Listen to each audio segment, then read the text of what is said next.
Hello, everyone, and welcome to the R Anime Awards pre-show Jeopardy game. I am your host, Replay Value, and I'm so excited to have three great contestants here to play a quick round of Jeopardy before we get into the awards proper. If you've never played Jeopardy before, here's how it works. I have here a list of 5 categories: girl band era, babushka tale, good as gold, summoning salt, and giraffes. Each of these have an answer in them that our contestants are going to have to find the question for. So, for example, if I were to say, what is the planet that revolves around the sun in its third place? You might say, what is the Earth? That is a quick example of how Jeopardy works. Each of these categories has a point total associated with it.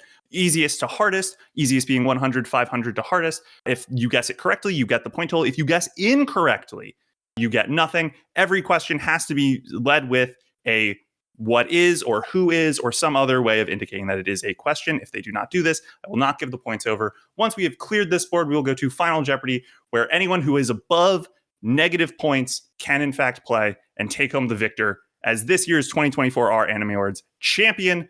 Now I'm going to introduce our contestants. First up, you know him from, I think, last year, maybe the year before, but you know him and you love him. It's Assy Pender. How's it going, Assy? Hey, it's going well. How you feeling about your competitors this time? You think you're gonna take home the gold? I think it's a good crop, but as I said earlier, I do think that I am a favorite. I would say so. You're my favorite, at least. Next up, we've got Gaporigo. Gaporigo, how's it going? Hello, it's all going well. Great. How are you feeling about these categories? Anything jumping out to you as we start up this round? Girls band era. I'm really good at that, so that's how I can prove it. Yeah, for those of you who aren't able to see in the names, we've got GBC AOTY in the Discord username for Gap. So I had a feeling that this one might go their way. And then last but certainly not least, we've got Cool Vids. How's it going, Cool Vids? I'm doing well. Thank you for asking. I'm also excited for the girl band era category. Oh, okay. So we've got some competition in girls band era. But Cool Vids, you have a little bit more Jeopardy experience than the rest of our competition. You have played actual Jeopardy. Isn't that right? Yes. 2 years ago in the 2022 National College Championship, I was one of 36 people that competed.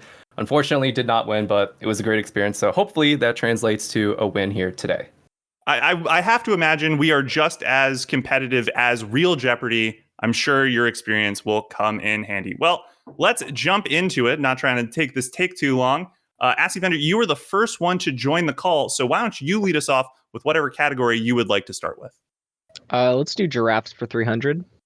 Giraffes for 300. Okay, I'm going to show you an image of a giraffe. You have to tell me what show it is from, and I will give you a bonus point. I'll give you 100 points. You can tell me the name of that giraffe. So, giraffes for 300. Here we go. Assy, you buzzed in first. What is Shoujo Kageki Review Starlight? That is correct. And for the bonus point, I believe it's just Kieran. I don't have a name for this one, so there's no bonus. I want to say on like Malin Annulus, it's credited as Kieran, but okay. Well, you get a giraffe bonus point, but not an actual bonus point. Assy, it's still your board. Where are we off to next? Let's continue to 400 giraffes. 400 giraffes. What anime is this character from? Gaporigo, you buzzed in first. What is Sagretsuko? Yes, that is correct. And for the bonus point? I have no idea. All right. Well, Agretsuko, it is. Gaporigo, you get up to 400. It was Rinta is what we've got written down on that one. Gap, where are we going to next? Let's do Babushka Tale for 200. Babushka Tale for 200. So I'm going to give you the name of a story within the fiction, the anime, and then you're going to tell me what the anime that is on the outside, the larger anime is. So for 200, Puru Puru Pururin. Wow, no one buzzing in on this one. Well, we're just going to run it. What is Welcome to the NHK? Gap, still your board. Let's go Good as Gold for 400. Good as gold for, sorry, was that 100 or 400? 400. 400. All right. Good as gold for 400. This Golden Time character sitting mostly on the sidelines, hiding in the unconsciousness of our main character, the leftover memories prior to the accident that caused him to forget about Linda. Don't have some not Golden Time fans. I cannot blame our contestants, folks. I also hate this. Oh, Gap, you buzzed in. I don't know if it has a name. I'm just gonna say, who is Ghost Bundler? You don't know if he has a name, but that is in fact his name. Gap, What the hell? Gap going up to 800. Come on, how could you forget Ghost Banry? It's been years since I've seen that anime. Holy. Yeah, you're not forgetting much. I'm gonna be honest. I thought it was decent. All right, Gap, still your board. Where are we off to next? Let's go. Let's stay in good as gold for 500. Good as gold for 500. The Golden Lord of Darkness, Lord of Nightmares, is one of the many nicknames used to refer to a genderless embodiment of the Sea of Chaos from this 1996 fantasy adventure. Cool vids. What is Lord of Nightmares? I'm looking for the anime. Oh, shoot. Oh, what's Omniversal Battlefield? No, that is not what I'm looking for, and that's actually going to send you to the negatives. Gapper Aussie, we got. Doesn't look like either of them are going to buzz in. What is Slayers? Gap, still your board. Babushka Tail for 300. Babushka Tale for 300. That was the start. Movie.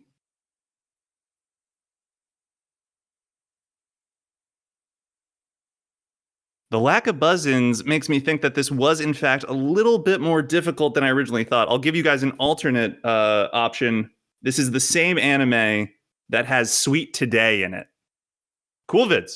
What's Oshinoko?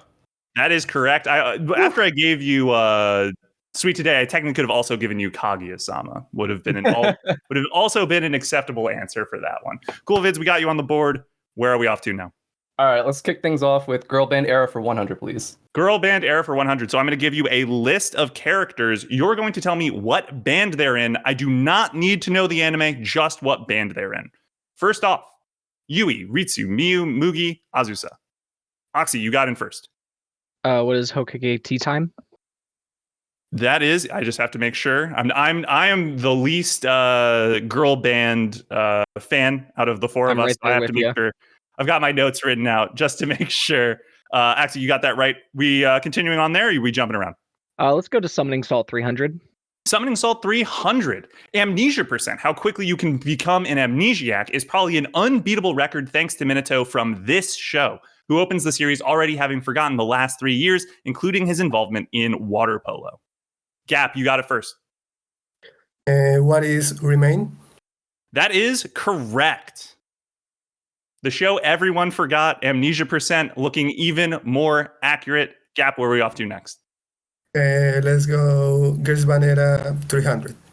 Girls Band Era for 300. Nina, Tomo, Subaru, Momoka, Rupa. Gap. What is Togenachi Togeri? Yes, that is correct. Man, dominant lead to start off the game. 1400. Gap, where are we going to keep this going? Good as Gold 200. Good as gold for 200. This anime series famously takes place in the Hokkaido region as a pair bonded by a bear attack search for a legendary treasure of gold. Gap, you did buzz in first. What is Golden Kamui? That is correct, and that'll bring you up to 600. What's our next stop? Babushka Tail 400. Babushka Tail for 400. Otters 11.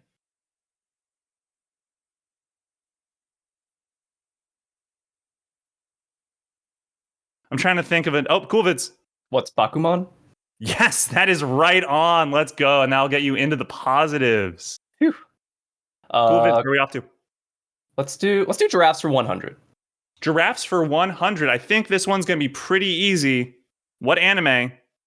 Assy. What is Beastars? That is correct. And for the bonus point. Couldn't tell you.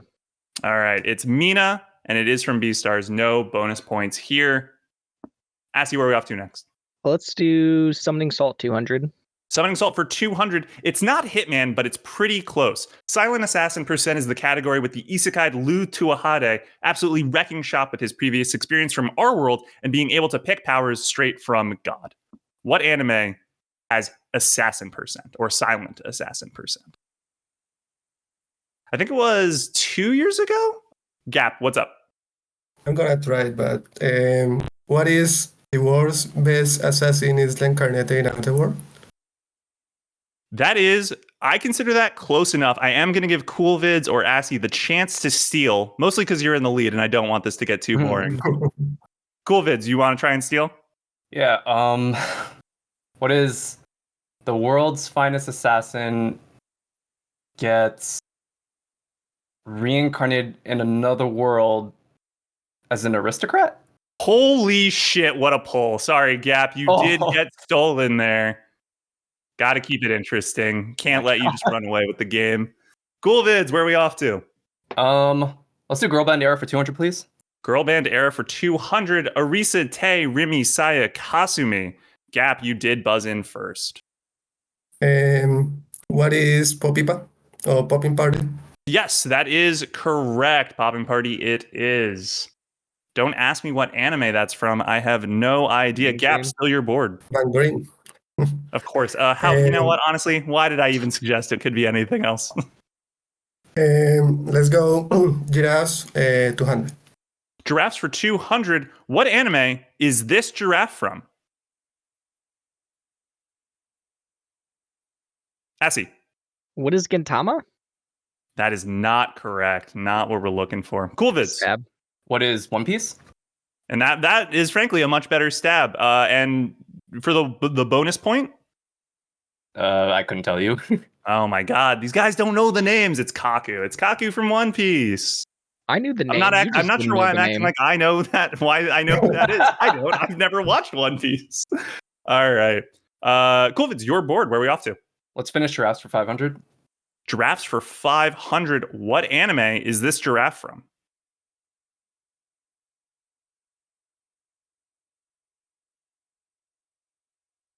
Gap. I don't know, but what is Azumangarayo? Oh, I like the guess based on the art style, but no, that's not what we're looking for. Coolvids. What's School Rumble? Unbelievable. That is correct. And for the bonus point, I have no idea. yeah, you know what? Fair enough. It is School Rumble. It's Piotr? Never would have guessed. My Russian isn't too good. Well, Coolvids, you have completely come back in this game from a minus 500 deficit. Where are we off to next? Good as gold for 300, please. Good as gold for 300. Nash Gold Jr. is one of the ultimate bosses of this sports anime, having a demon eye of his own to face off against Akashi's. Coolvids. What's Kuroko Basketball? That is correct. And that will put you in the lead. Who doubted the Jeopardy experience? Let's finish Good as gold for 100, please. Good as gold for 100. This Giorno Giovanna stand gets its name from a Prince album and has the ability to give life to anything it touches. Unbelievably, somehow the 100 was the hardest question in this category. How is that possible? Friends, what is Golden Experience? Oh, I was like, God, the evolved form is Golden Experience Requiem, but what is the original one? Rippers. That's crazy. That's crazy. All right, cool, Vince. Still your board. Where are we off to? Summoning Salt 400. Ding, ding, ding. That is the daily double. How much would you like to wager? Let's see. All in. Let's make it a true daily double, ladies and gentlemen. Summoning Salt for 400 paradox %. How long it takes for a show to introduce a time paradox that completely destroys the fiction belongs to this show, as Shibuya is transported into the future and kids are forced to drive mechs to protect the city in an apocalyptic future. Coolvids, you're the only one who can answer. Let us know when you got it. I don't know. What's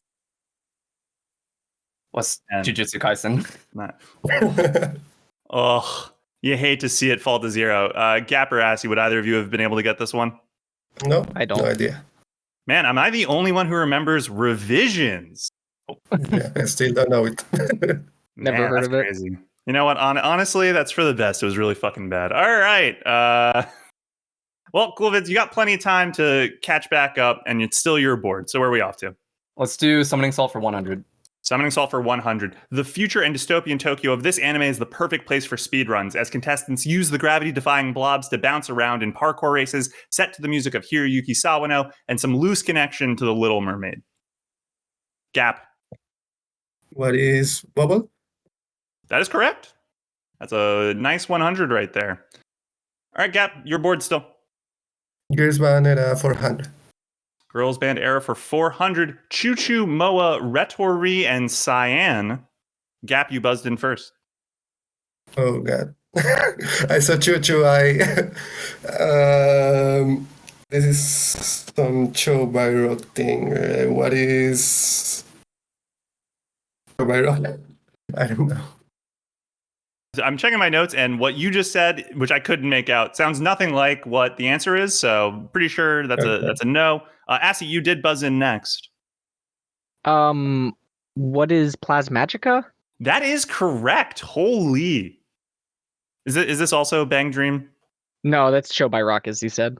Oh, okay. It is Show by Rock. Let's do Babushka Tale 500. Babushka Tale for 500. A City Without People.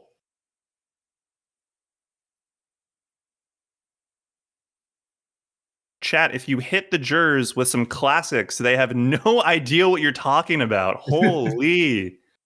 All right, A City Without People. That's from Chobits, folks. Let's finish off Babushka Tale. Yeah, let's do it. Gintama Man. Assie. What is Gintama? That is, you know what? Honestly, safe bet. Listen, after the last time, I had to be, it was like, all right. Yeah. I confuse One Piece and Gintama all the time. Yeah, that's fair. I haven't really seen either of them, so I do kind of confuse the art style. I would never have confessed that on a live stream, but you do you, boss. Assie, are we going Girls Band era or are we going Summon and Salt? Let's finish off Girls Band era. Let's Ready for do that one it. to be done. Miyuki Enomoto Takako Nakanishi Mizuki Okajima and Mai Zaizen. Cool vids. What's Enoz? ENOZ? Dude, what a fucking insane pull. That was sicko shit. Hey, we got one classic at least. All right, and then last but certainly not least, Summoning Salt. This anime has grand stream percent as held by Klaus and Levi, a pair of sky couriers in the world of Prester, who are sky couriers able to ride the air current faster than anyone. Cool vids. What's Last Exile? And just like that, jumping back from 0 to right in the game. All right, Assie, Gap, and Cool Vids. That finishes up our round. We got 800, 1,000, and 1,000. And that brings us to before and after. If you guys want to place your wagers. Honestly, I feel like Aki's in the best position. Oh, jeez. Okay. Assie wrote like a ton of before and afters for last year's, and I don't think we used a single one. No, we did, because I was really, really, really happy with the 500, which was Concrete Revolutionary Girl Lieutenant. Yes. Okay, that one was no one got it, and I was like, and people were like, "Oh, okay." I was like, "That was a good question." That was a sicko one. I really did enjoy that. All right, folks, we have before us before and after. Everyone's got their wagers in. Let's get into it. When the Air King prevents Careless Monday from being an actual catastrophe, he begins to try to save Japan with 10 billion yen, which he does by purchasing billions of copies of a best-selling novel set in Salinas Valley, California, following the story of Adam Trask's family. Friends, you have 30 seconds. And this is where Pauk is going to put in hype music, Dragon Ball Z, Kamehamehas flying all over the place. I'm just trying to think, what else can I make really annoying? The entire script of the first episode of Violet Evergarden is now streaming down the screen. What else? Copyrighted music that's going to get bleeped right here.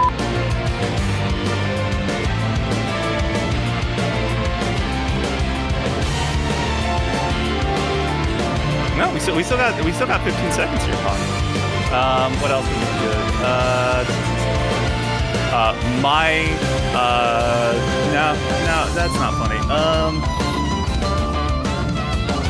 It's the OP from Kyoso Giga is going to fit in a small TV in the bottom right now. That will definitely get us copyright struck. What else? Okay, I think that's our 30 seconds. I'm gonna give another. Okay, perfect. Everyone has answered. All right, let's get into it. Oh, okay, this is.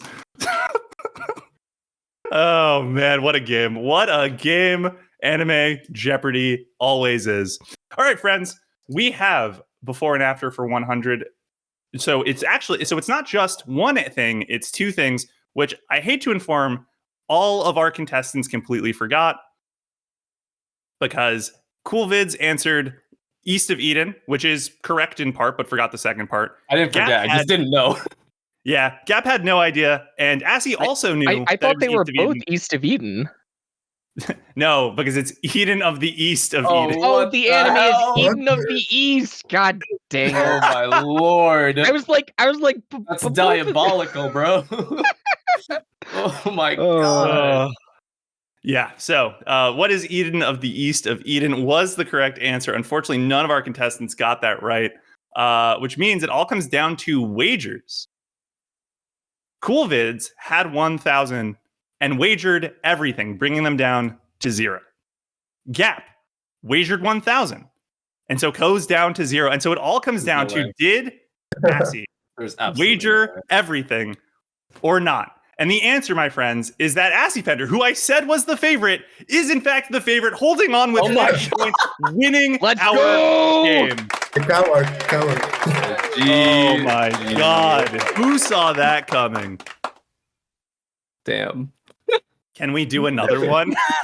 Do you want an alternate? What do you mean an alternate? Is anything going to be better than that? Swap candidates. Oh man, the producers are furious. Chat. Well, that's a wrap for us. I'm gonna let our contestants. They'd be furious. They only have to give me $50, and that's it. Yeah, it's true. That is true. Assy, as the winner, any predictions on what's gonna win Anime of the Year for the Our Anime Awards this year? Oh God. I think for the public, I'd probably say Freerin. I think that it also could win the jury, but it's kind of hard to say. I have an idea of what's going to win. I have an idea of what's going to win the jury. I don't know if my mouse is showing up on screen. Oh, I have an idea. I mean, I am in Anime of the Year jury, so I do have. Not fair. A little not bit fair of to ask. privileged information not fair there. To ask. All right. I think it's safe to say an anime will win Anime of the Year. Ooh, I like that, Cool Vids. And on that excellent note, let's wrap this up. Thank you to our 3 wonderful contestants. Assy, congratulations on winning. Thank you. You were, in fact, the favorite, not only in our hearts, but in actuality. And we'll catch you all later this stream, because I'm in one of these categories. Don't ask me which one. You'll have to watch to find out. Thanks, everyone. Thanks, bye. Nice to meet you in one of these categories. Don't ask me which one. You'll have to find out. I'm X-Spender. Oh my god, there's no way you cracked that joke. 久美子はどの曲がいいと思ってる?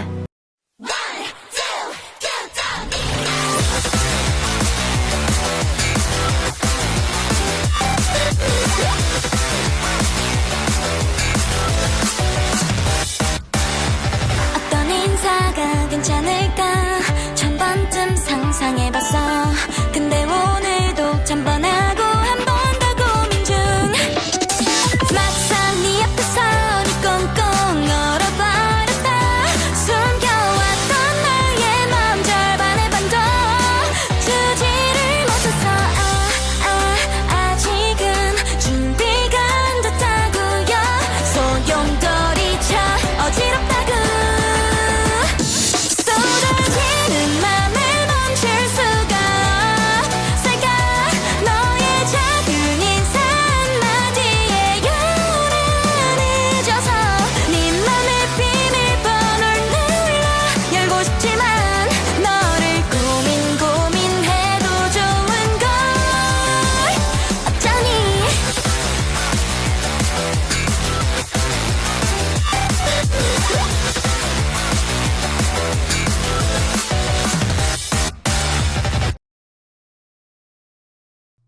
こんにちは皆さん。久しぶり、お元気ですか？ウルソンです。実は最近ちょっと日本語を勉強してます。でも、もう下手です。大変ですよね。でも、僕とみんなで頑張ります。Okay, that's enough weeb overload. I hope everyone is doing okay. 2024 marks the 9th year of doing the awards, and it's a miracle I find something new to say each time the live stream opens. On the other hand, I'm sure Pauk is muttering under his breath, Wilson, you're not supposed to say anything new, just explain how they work. Well, Pauk, explain I will, but in honor of Wicked premiering earlier this year and November later, perhaps I'll do so, I don't know, musically. Willkommen, yokoso, welcome. Tomodachi, konnichiwa, tanin.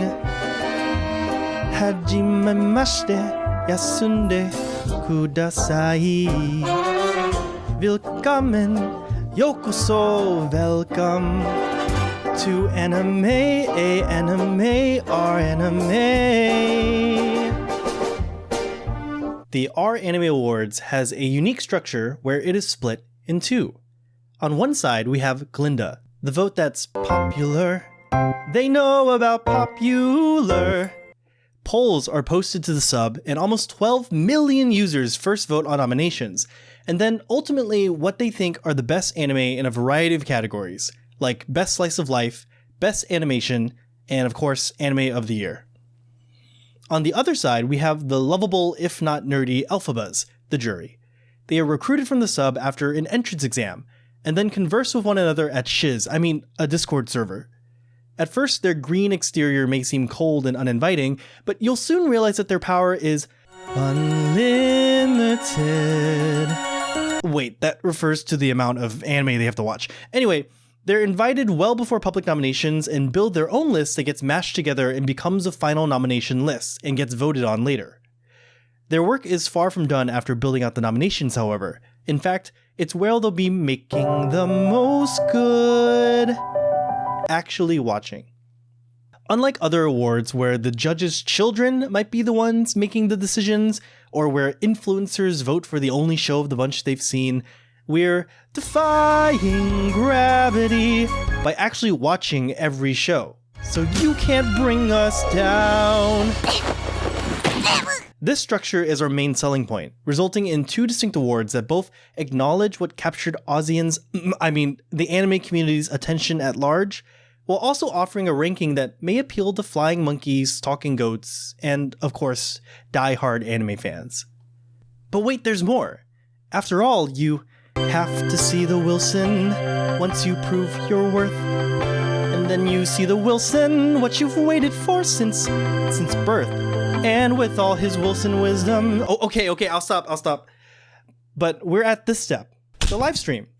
We'll talk about our picks, perplex our guests, show some skits, and what matters most of all, have some fun. I think each year we have some pretty interesting results, so stay tuned.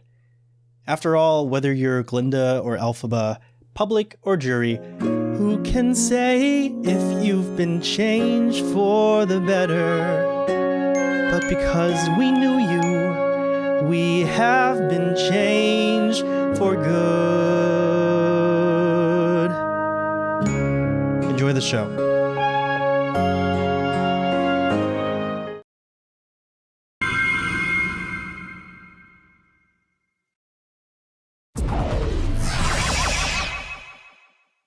Bang! Pow! Action makes up everything in the world, and that goes double for anime. Here are all the shows to get your blood pumping. Whether that's cool powers or supernatural beings, these are the nominees that put the action in lights, camera, action. Here are your nominees for Best Action of 2024.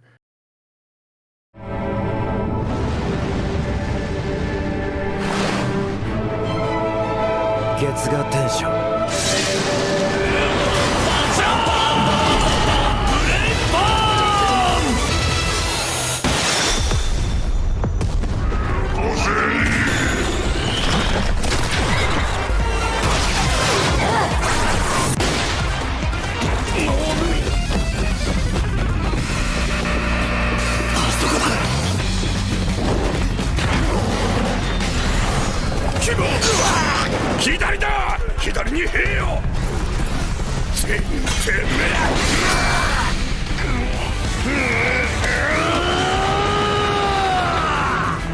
これはブレンバスターだ。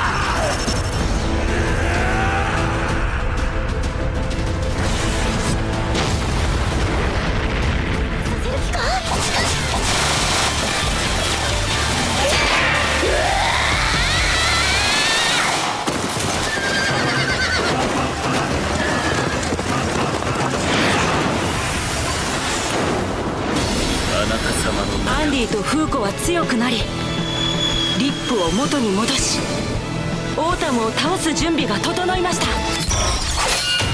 And your winner for the action category, a consensus from both the jury and the public, Don Don Don. Now, Dawn to Dawn, I think it's quite unique as an action series, wouldn't you say, Jack? It definitely, that's a word to describe it. Yeah, that is one of the words you could use. It's in a good way, though, right? In a good way? Yeah, in a good and a bad way. It depends how much you like balls, I guess. That's the biggest thing. It's a really fun mix of action, comedy, and romance that I think is really unique in the kind of shonen sphere that it's in. And I'm glad it won. It's animation art style, just like definitely is far above most of what's coming out nowadays. So I mean, like, just from the first episode, right, when it like centers on Momo and then she's doing that kind of like gangsta lean walk. That's so characteristic of Science Saru, right? Of this kind of really fluid, like kind of almost unnatural in a sense animation. I don't really know how to describe it. It kind of reminds me of they also did not Lou Over the Wall. Lou Over the Wall, yes, that is the one. That is the one. There's that one scene where they go into like a 5-minute dance breakdown. Yes. Like the I best see a lot scene of in the elements. movie, for sure. Yeah, it's so good. Science Saru has such a fun style, and Yuasa isn't with the studio anymore, but I still think his eclectic energy is within that. So yeah, seeing them take on such a big franchise, like this potential big shonen show, was really exciting, I think, especially for the community, because we see so many shonen anime, I guess, fall into the hands of like typical like studios, like Toei Animation and stuff like that. So it's fun to see this unique take on a pretty popular manga. I will say it was nice not having to see that cat anymore. Toei cat. Rustix, was Dandadan pretty much like far and away the winner, or was there a lot of contention? Did you have to fight for it?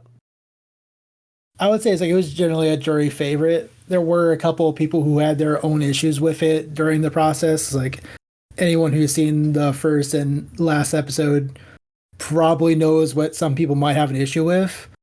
But the reality is, like, the action and the animation was just too much to like really ignore. It was like balls to the walls from the beginning. And episode 7 was probably one of the best episodes of the year for a lot of people. So it was just hands down easiest slam dunk pick for number 1 I think I've ever seen. Yeah, I could definitely see the controversy there. I know there was a lot of stuff going on whenever it was coming out, but I guess besides that, yeah, I could definitely see that. What I like about this list here is the sheer difference solo leveling was placed between the jury and the public. Solo leveling's last for the jury, and then for the public it was like runner up for Dotadon. I mean, you're a solo leveling lover, right? Like you're their biggest fan. I'm a watcher. I watched it all. I could see why the jury put it so low, because it's isekai slop, but sometimes you need the slop in your life, and I can see why the public Sometimes you need put the it. slop. Sometimes you're craving the slop. For the slop that it is, it's pretty delicious, I would say. Well, can you describe exactly what makes it so delicious? Like, like Steel Man as much as you can. Why would one watch solo leveling? I watched this entire show. I told you guys before, but I was having the flu, and like I had the stomach flu. Everything was out of me. I had zero power.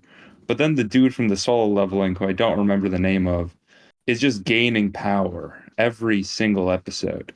And it's this like edgy power fantasy of this zero to hero guy with like really good animation that I guess I was surprised about, because usually shows of this caliber have like pretty gaudy animation with a lot of bad CGI, but you know, that's not for the most part, it's not there. So it's, if you want an edgy isekai slop fest, then yeah, check out Solo Leveling, I guess.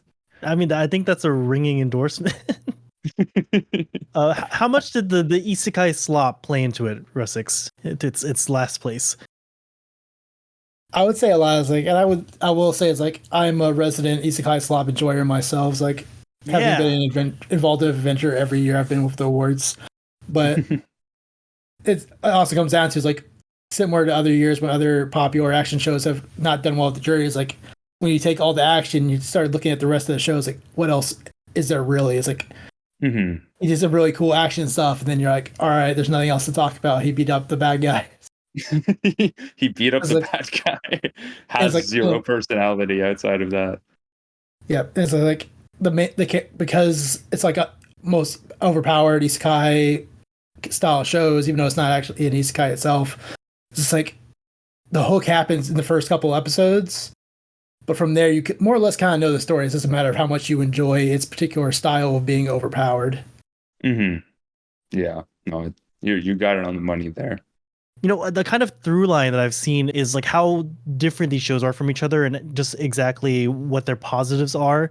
Whether you have like the over-the-top ridiculousness of Kinnikuman, or you have the kind of emotional catharsis of this long journey with Bleach.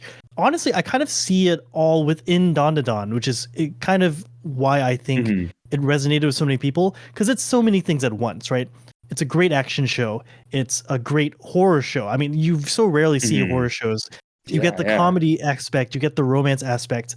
I think it delivers in giving you a little bit of everything, which it ultimately is why it won, I think, right? For sure. No, I definitely agree with that. But that's all the time we have. Thanks for coming on, and I hope you all have a good day.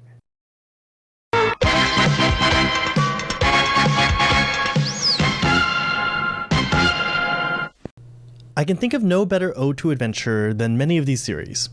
Doesn't it make you just want to go, Pinksu no sake o toroke ni yuku yo, umikaze kimikaze nami makase, shio no mukou de yui mo sawagu, sora nya wa kaku tori no uta, yohoho, yohoho, yohoho, yohoho. Here are your nominees for Best Adventure of 2024. 本当に実践は重要だ。少なくとも大コウモリを犬の代用にしてはいけない理由がまさかこれほどとは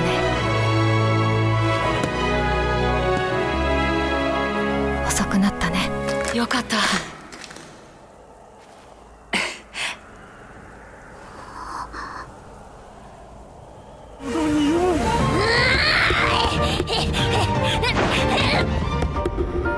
ナミさん、あなたは私の希望で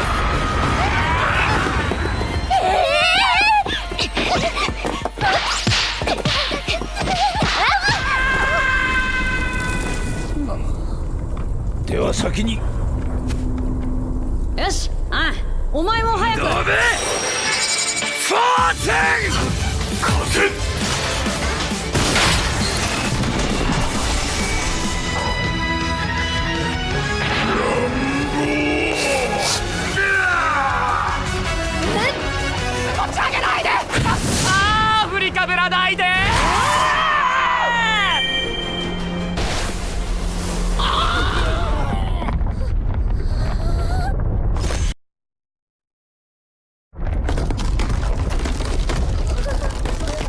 And our jury and public winner for Best Adventure Anime is Frieren, Beyond Journey's End.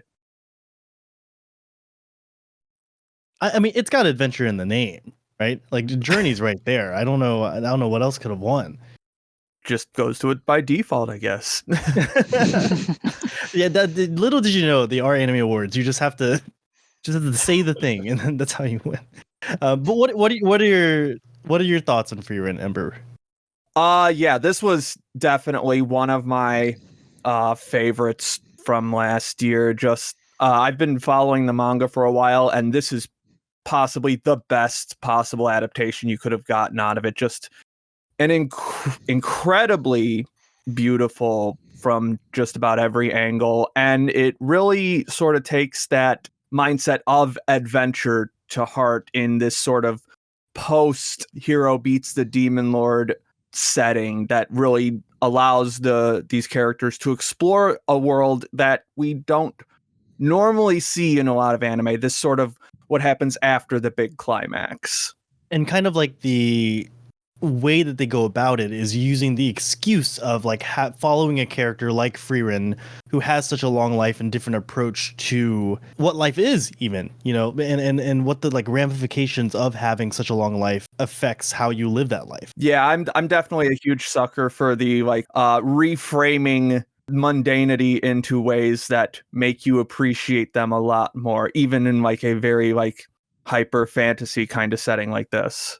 But even beyond the premise, Frieren has just so much going for it, just in general, right? I mean, you've got the tremendous animation, you've got the real, actual sense of adventure. I mean, they're like, you know, sometimes adventure series, it's like technically adventure, or, you know, in the past, this category used to be called adventure fantasy, where, you know, technically it's adventure, but they're just kind of in a different setting. It's not really like a journey.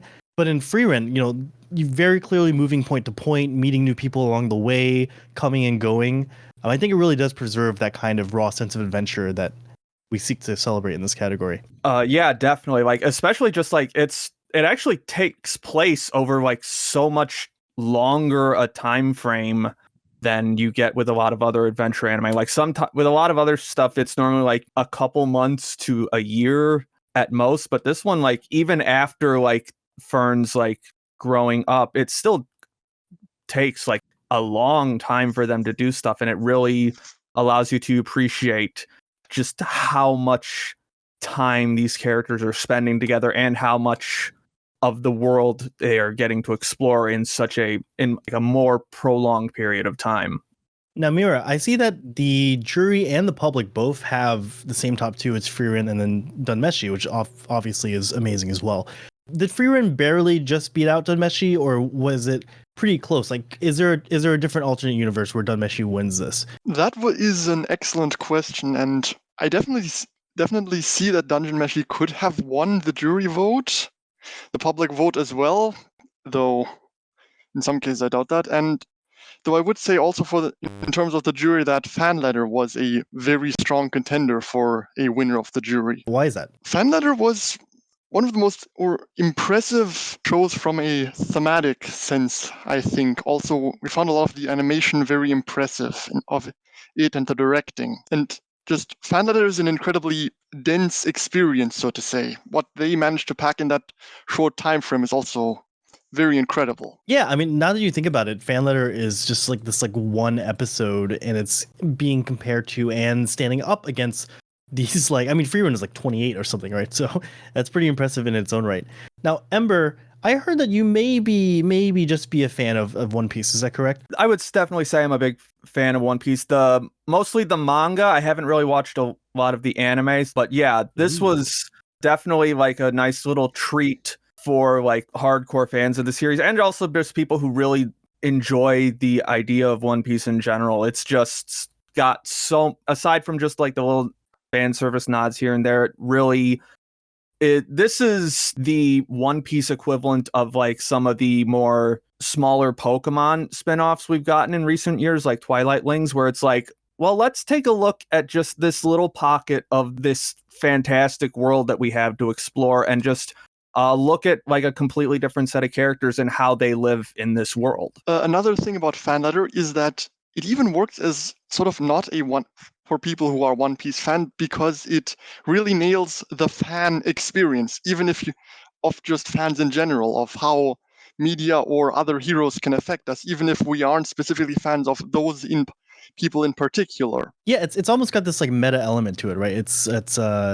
focus on these supporting characters who are fans of the main characters, but then the person watching Fanletter is also a fan, and it becomes this kind of like tiered experience.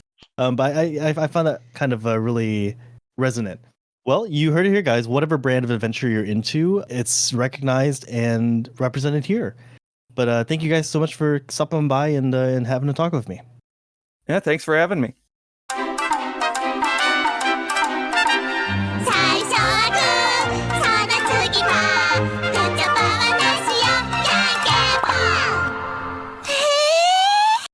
People gravitate to anime for all sorts of reasons, but at the end of the day, we just want to be entertained. And what better way than with a big hearty from the belly guffaw? This category is dedicated to the shows that tickle our fancies literally. Here are your nominees for Best Comedy of 2024.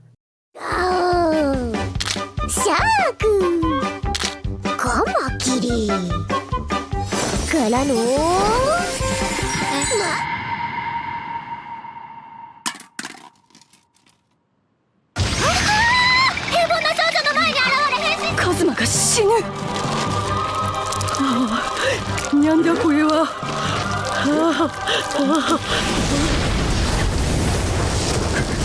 下は普通に石なんですけど。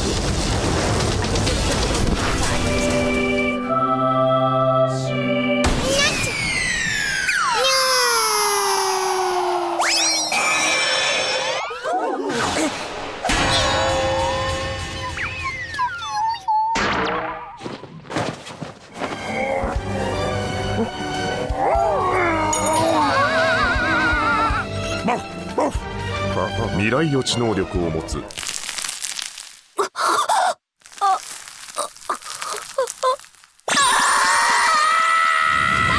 加減にするっちゃ。こいつ。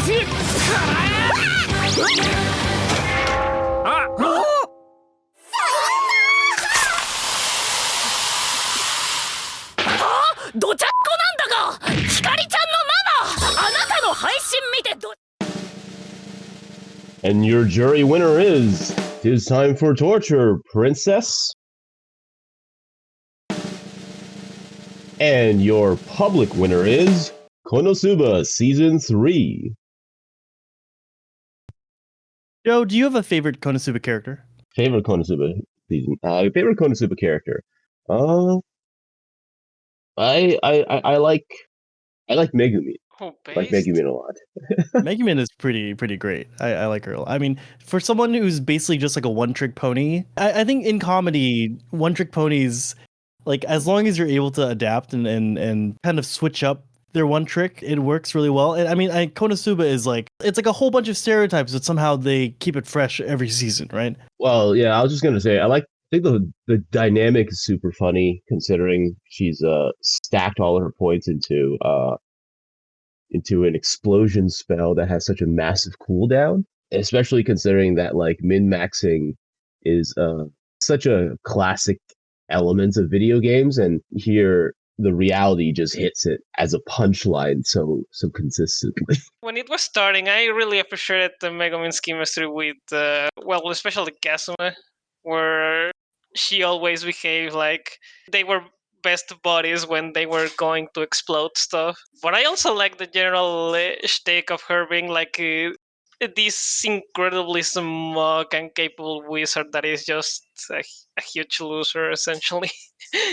Like, it always makes for good punchlines where you could say everything blows up in her face. But yeah, I really appreciate that. So the thing is, Konosuba Season 3 is kind of more focused on darkness as a character, is it not? yeah, she's not usually a popular choice, including within our jury. We were initially a bit cynical of Konosuba because it was like, oh, it's good, but like it's not season 2 and season 1 that we thought were better. But compared to the rest of the shows that we had, it was still a pretty strong entry. Now, what makes Torture Princess kind of stand out amongst the crowd here? Can you exactly explain what the premise of the show is? So it's a fantasy skit comedy about princess that get captured by the Demon Kingdom. And the whole shtick is that she gets quote-unquote tortured to get extract information. But these tortures are just like silliest things possible. Like they will say like, oh, we will eat this delicious food and make you watch, and oh, we are going to play video games today, and if you lose you have to give us information. And initially it sounds like something that would get old, like they just keep coming with new torture things and she just confesses, but it always found a way to stay fresh all the way through. Now, Joe, I had something I actually really wanted to talk to you about in this segment particularly. Do you have a favorite VTuber? Favorite VTuber? Yeah. You watch VTubers at all? Not really. The reason I wanted to bring it up is because the second place in the jury here is a show called VTuber Legend. And it's about this VTuber. The premise is that she is doing a stream one day. She has a very like prim and proper personality. And then one day she accidentally leaves the stream running and she lets loose with some strong zero, with some really alcoholic drinks. And it's revealed that she has this like kind of secret, more body personality behind the scenes, right? And she goes viral and et cetera, et cetera.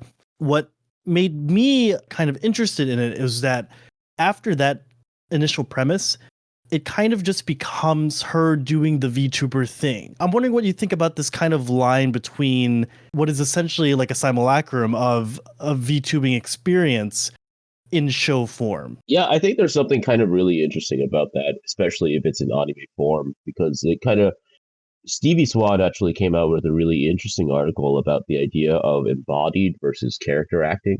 An embodied actor is somebody who tries to, with regards to some true great verisimilitude of something. And then there's character acting, right? Character acting being you act in regards to a set of conventions, a set of genre conventions. And anime is actually really fascinating because anime, by its core form, very focused on character acting, because like the whole conceit is that anime characters don't actually act like Japanese people. They act like a specific rendered form of Japanese popular culture. And the funny thing here is that like VTubing is the exact same thing. To act as a VTuber is not to act as like some real great person, but to act as a facsimile of all of these things. And so there's a sort of double layering. I think that you use the term simulacrum. I think that's a good way to describe that. There's a double layering of both of these elements with regards to each other. How could you not have a favorite Okay, from now on, your favorite VTuber, if anyone asks, is Sakura Miko. That's your okay. You've been assigned one. But I think that's close to all the time we have. I want to thank y'all for speaking with me. It's been a fun time. It's been very comedic. So thank you, Joe. And one last final thing. I just want to say we have been blessed and ever so happy to receive an acknowledgement from the team from Konosuba Season 3. So here's a little message from the production team at Drive Company Limited. From the production team at Drive Company Limited for Konosuba Season 3. Thank you for awarding us the Our Anime Comedy Award for Konosuba 3. It is a huge honor that fans all over the world have enjoyed the show and to be praised for it in this way. Our team worked diligently on the finest details of the production to properly bring out the charm of the characters, the tempo of the story, and the unique humor. Seeing how our hard work has been received by everyone watching is the greatest source of motivation.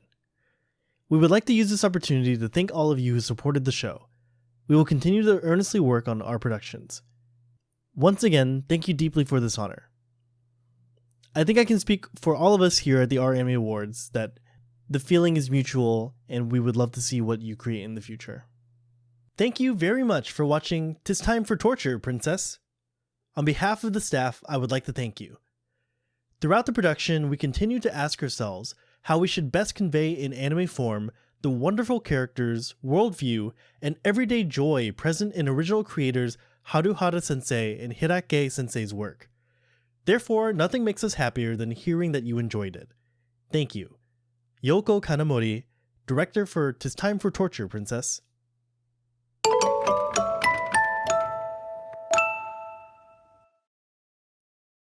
I think drama holds a special part in our hearts because at the end of the day, it's a reflection of ourselves.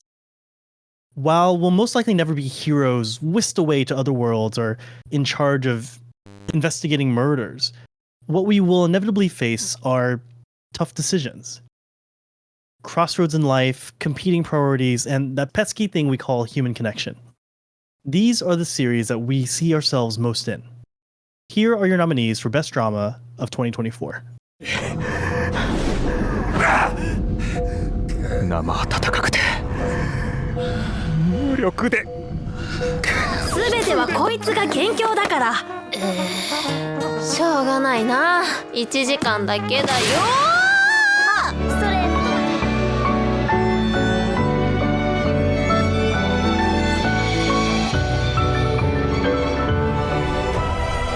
召し上がれ。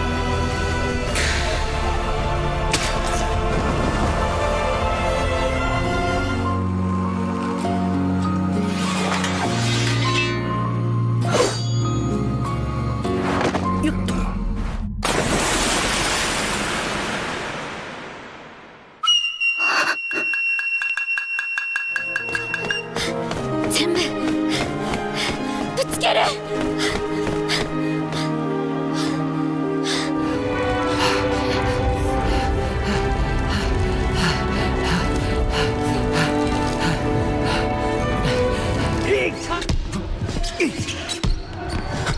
ダメ。先の景色は。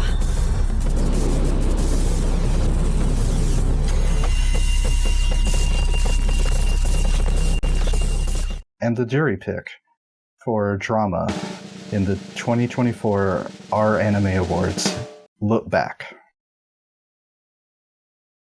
And the public winner, voted by you, is Oshinoko Season 2.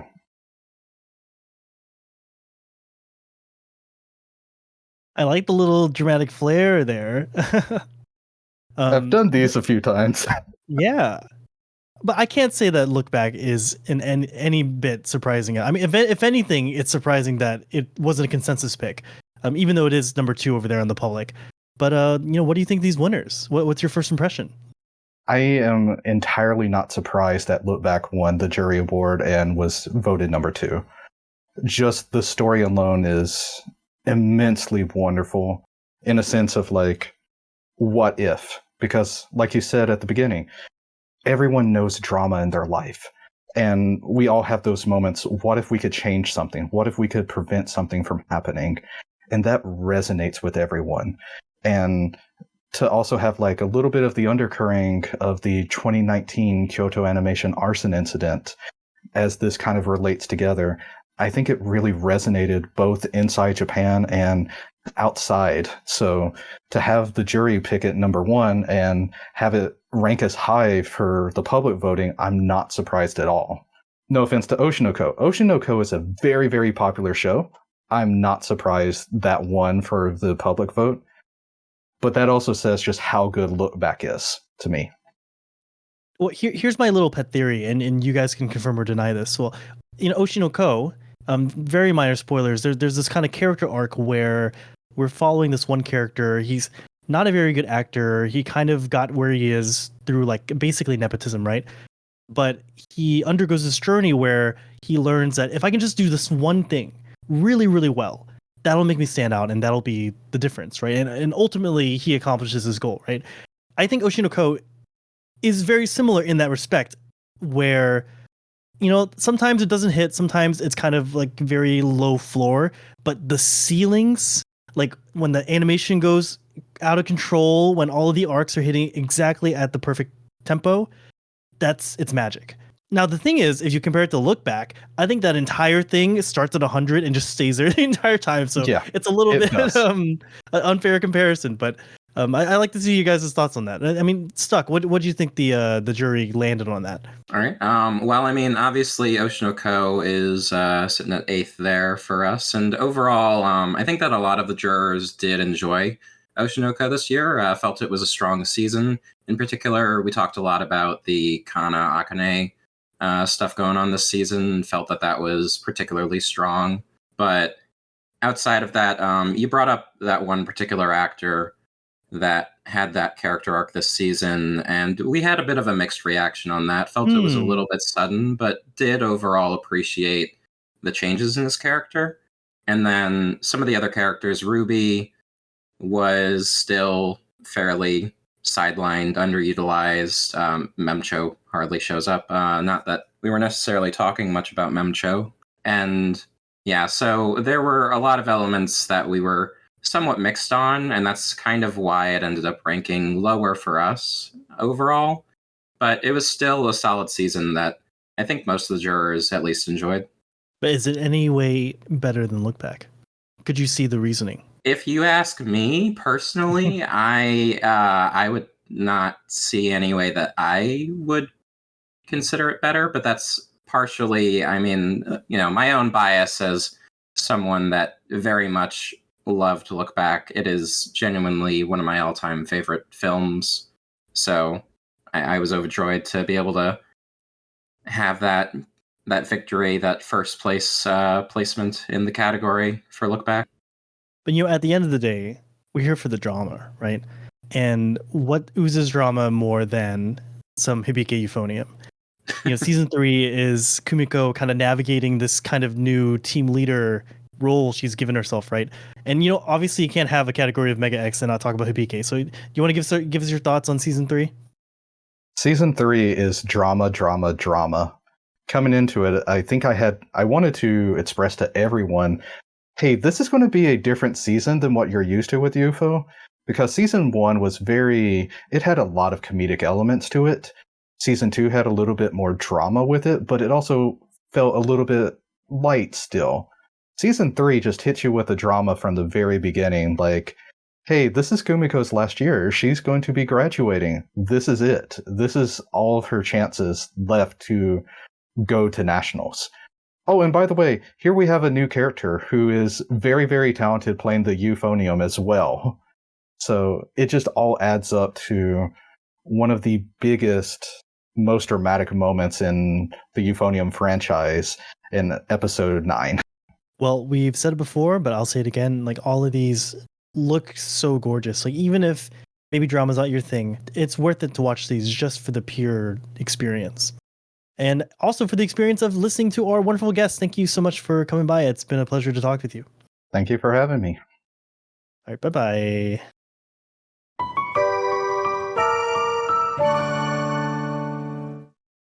Picture your first love, whether they're 2D or 3D.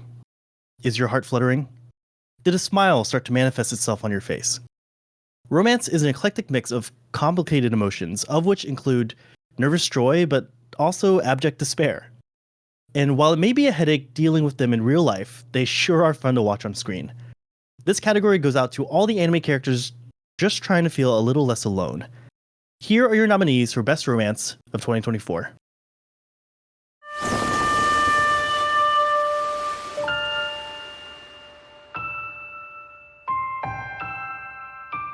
の世界に何の脈絡もなく現れたこの感情のやませ方なんて私はそんなこと言ってもどこ触ってんのよまた待たせちゃったごめんなさいいや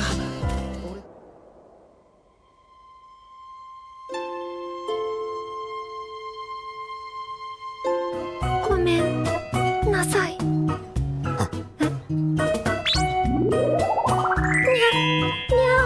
よっしゃ死ぬか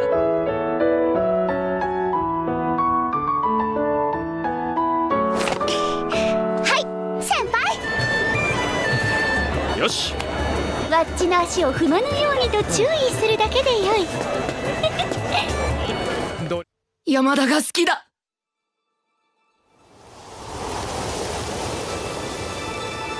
おでこが熱いです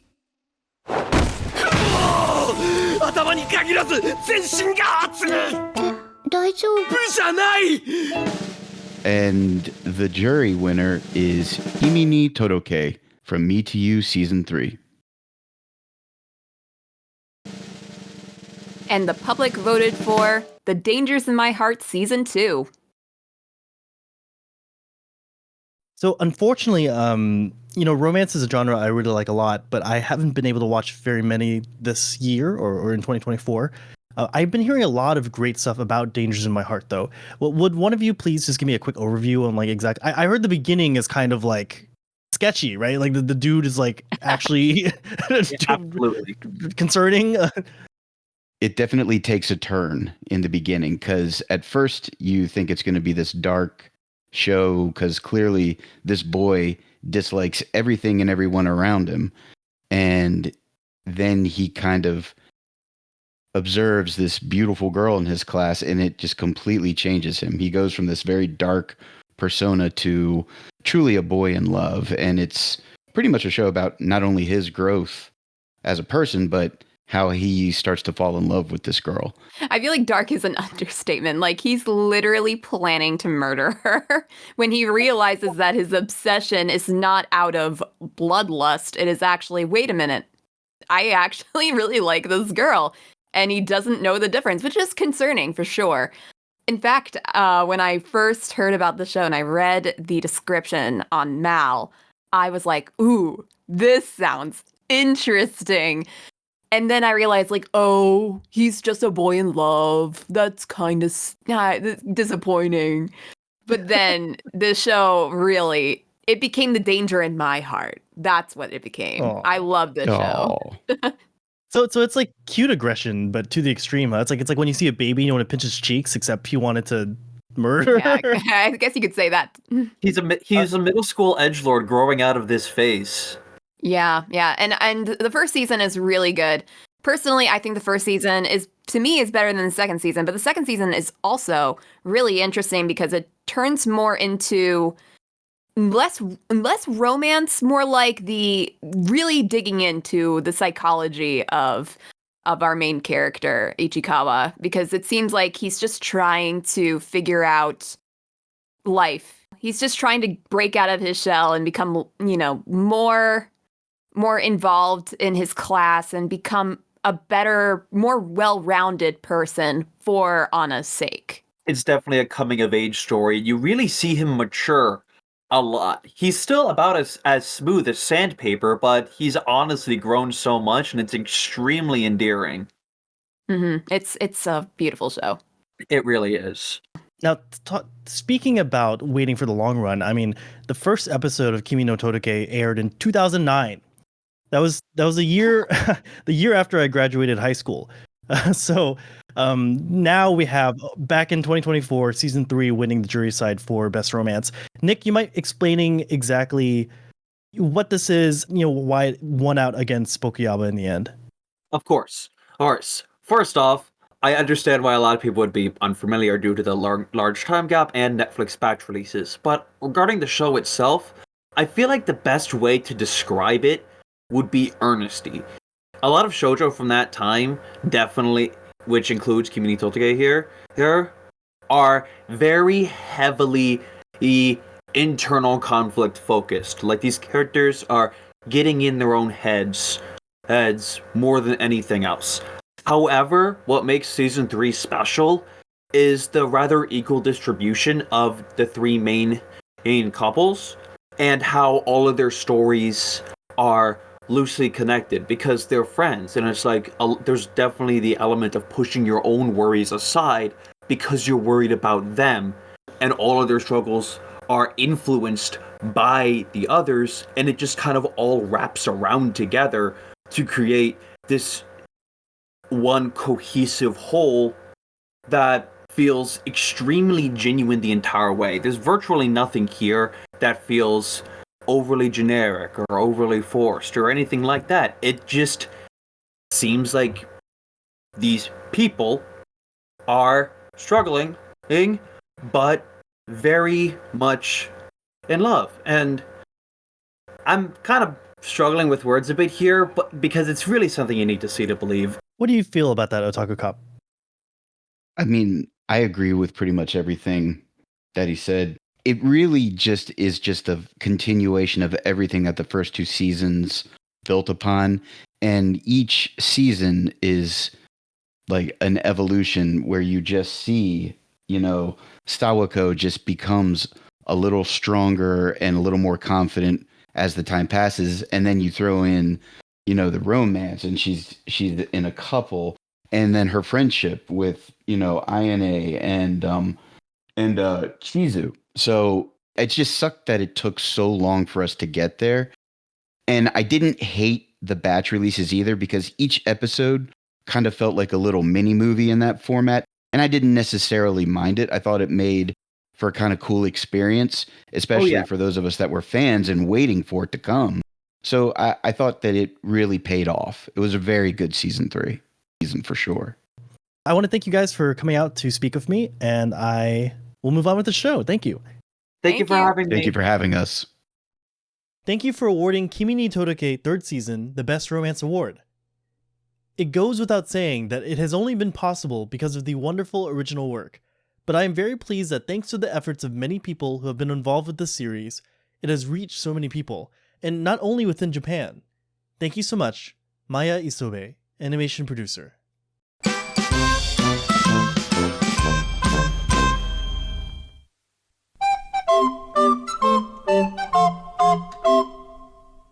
The beauty of Slice of Life is the opportunity to explore a multitude of different worlds. It is the realization that each individual has their own unique story to tell, if only they had the chance.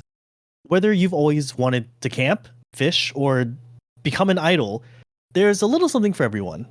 Here are your nominees for Best Slice of Life of 2024.9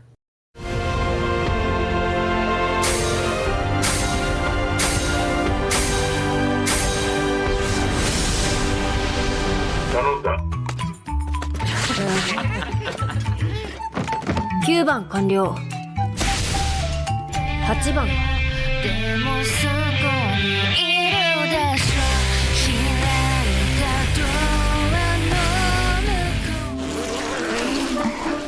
おはよう。おはよう。りんちゃんも。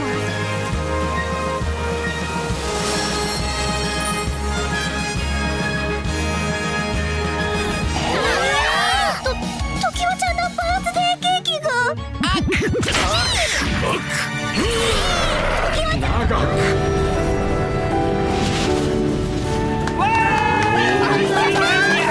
なんとジョイ様が白竜で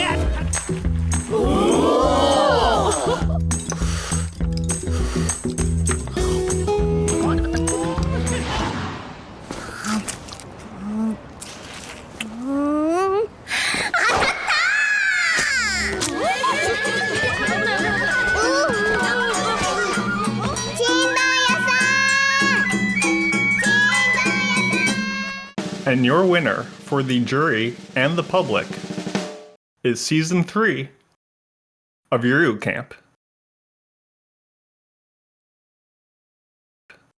Triangle. Triangle. Dramatic pause.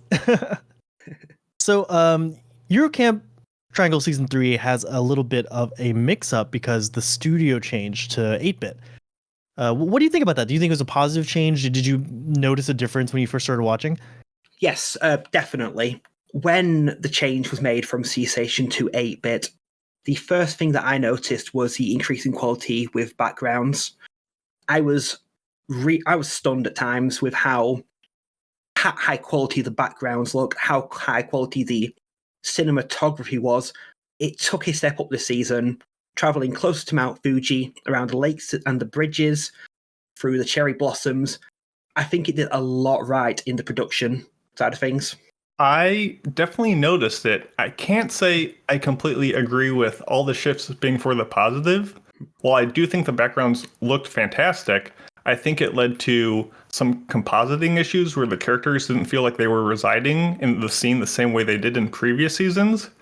And while I like this shift towards more touristic activities of spanning bridges or going really into trains or hobbies like biking to explain why a character design might have shifted a bit between the seasons, I didn't feel like the same show to me. And I get that a lot of this was maybe to redirect it in line with the manga. But as someone who was an anime-only fan for, the first couple seasons, this one kind of shook me a bit and wasn't quite the same flavor of Laid Back Camp that I had grown to love, though I still think it's a very solid show across the board. Oh, so what do you think should have won instead? Because it doesn't sound like you're very high on. Ooh. I mean, I was not surprised that this one, considering how strong it's placed across past years. I mean, it's always been in the top entries across public, whether it be even the non-traditional seasons like Heya Camp or the movie. So this was not a surprise, but to see it win the jury as well was a little unexpected. I thought, Slice of Life really delivered a bunch of very exciting stuff this year. I think the two standouts for me have to be Madogiwa no Toto-chan, the movie that I understand not a lot of folks probably have seen at this point, but I thought it was extremely effective in a lot of its storytelling mechanics. And additionally, as someone who is not the biggest fan of Yuri and who has not even seen seasons 2 or 3, I really dug the two kind of mini movies that the Omura-K series brought up. Mitsuyan, what do you say to that? Do you kind of defend the jury's pick of Eurocamp here? Eurocamp this year, exemplified what Slice of Life is about. So with Toto-chan, I thought that the animation, the art style, cinematography was absolutely stunning, but I felt that the final third was rushed. The first 2/3 offered a beautiful insight into Toto-chan's life in her new school and being brought to lift up her friends and be a valuable part of the school community, whereas the final third encompassed many more years of the war, including major character deaths and significant time skips throughout. Toto-chan would score a lot better among the jury if it was more spaced out. The pacing was a pretty common complaint, and that is the main thing I would say about that. So with Omura-K, one of the common complaints was that it was more for people who had seen Yuri and had a better relationship with the characters. It did a lot right, again. Omura-K was positively received. It was filled with fantastic character interactions and looked really nice. But its dependence on Yuri and just all around not standing out among what was a incredibly stacked slice of life category.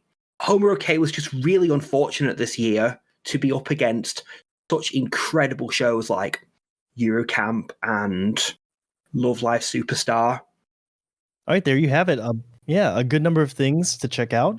And I want to thank y'all for both talking with me about these Slice of Life series. Of course, it was my pleasure. And a lot more relaxed than talking about action or suspense. That's how we like it around here. But on with the show. 素敵なタイトルだね。でしょ？一緒に吹く？え？いいの？うん。じゃあ椅子を持ってきましょうかね。Our next category consists of the utmost intrigue.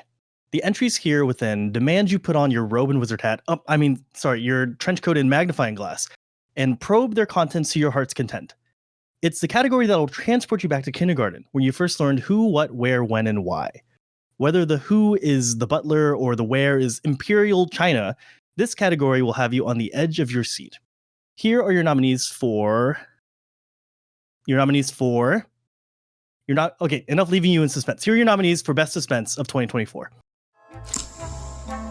僕に労力の無駄遣いをさせたことを後悔させてやる。モーリス・コール。マジか。マジです。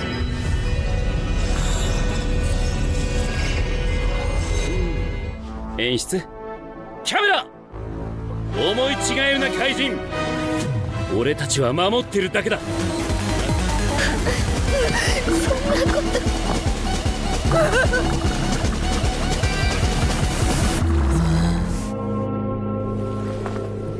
償ってもらわないとダメだよ幼いさんこれ毒です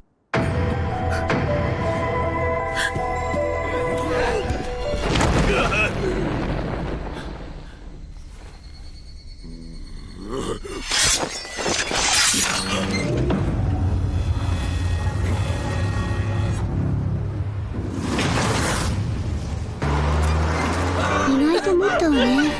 丈夫なこと。でも壊れたお人形はいらないの。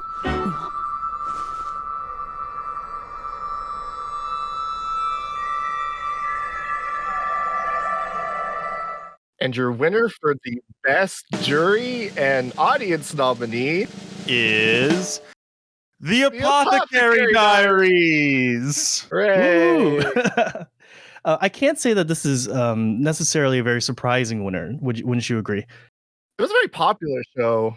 It would more surprise me that it came out of the jury as opposed to the actual popular vote. But what do you think the jury would lean more towards then, if not this?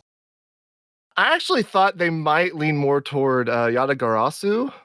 Really? That kind of seemed more like a jury pick to me.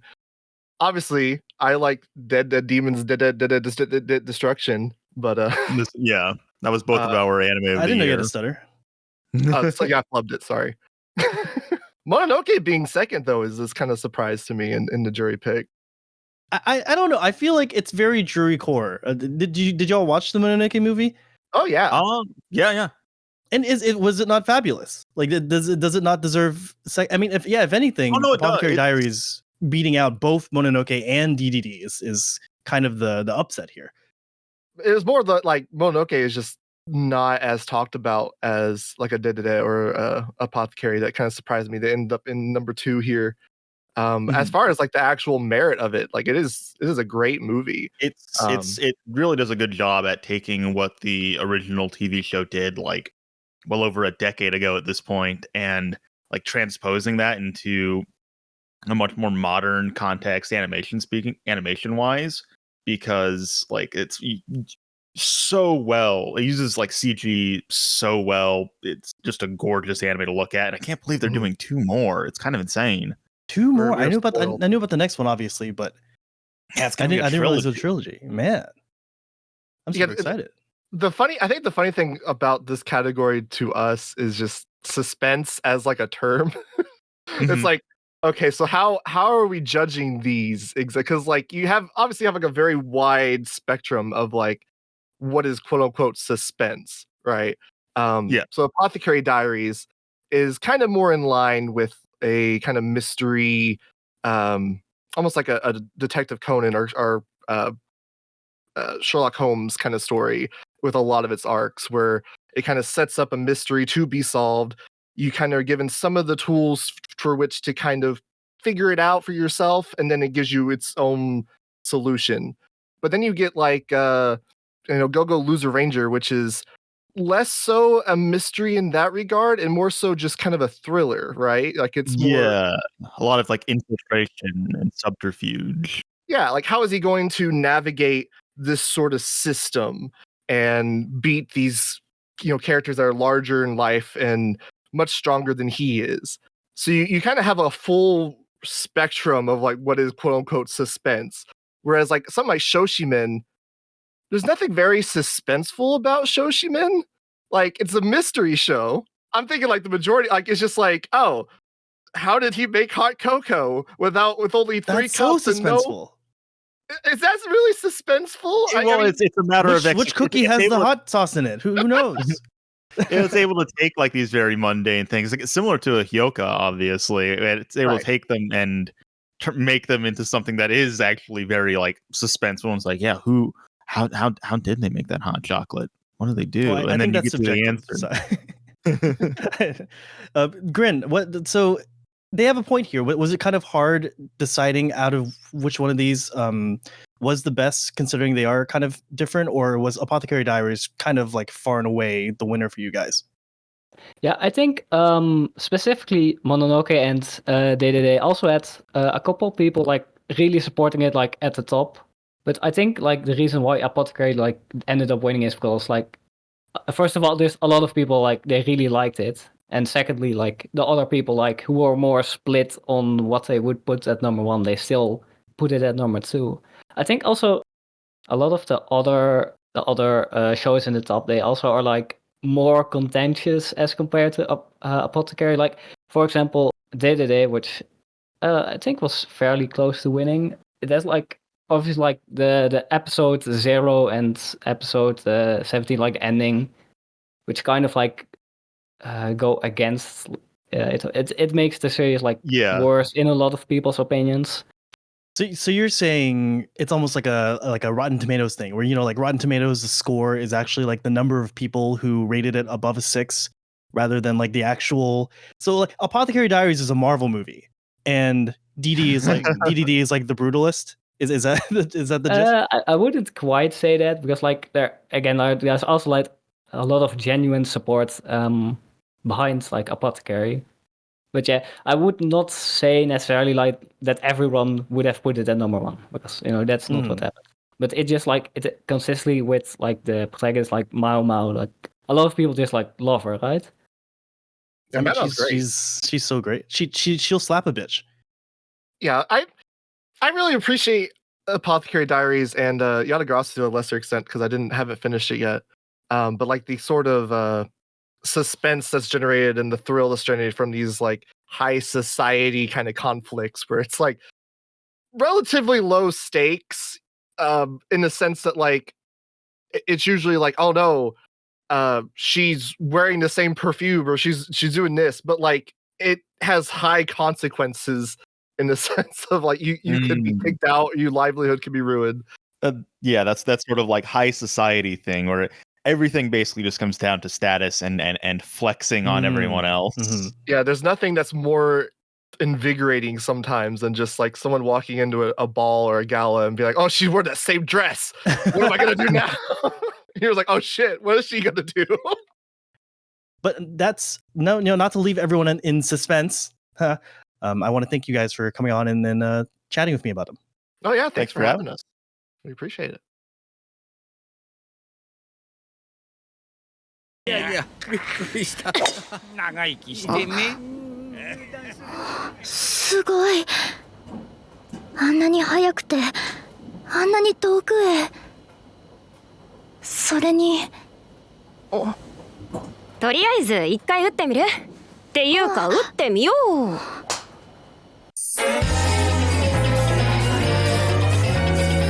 やりたいのやんなきゃ。3、2、1。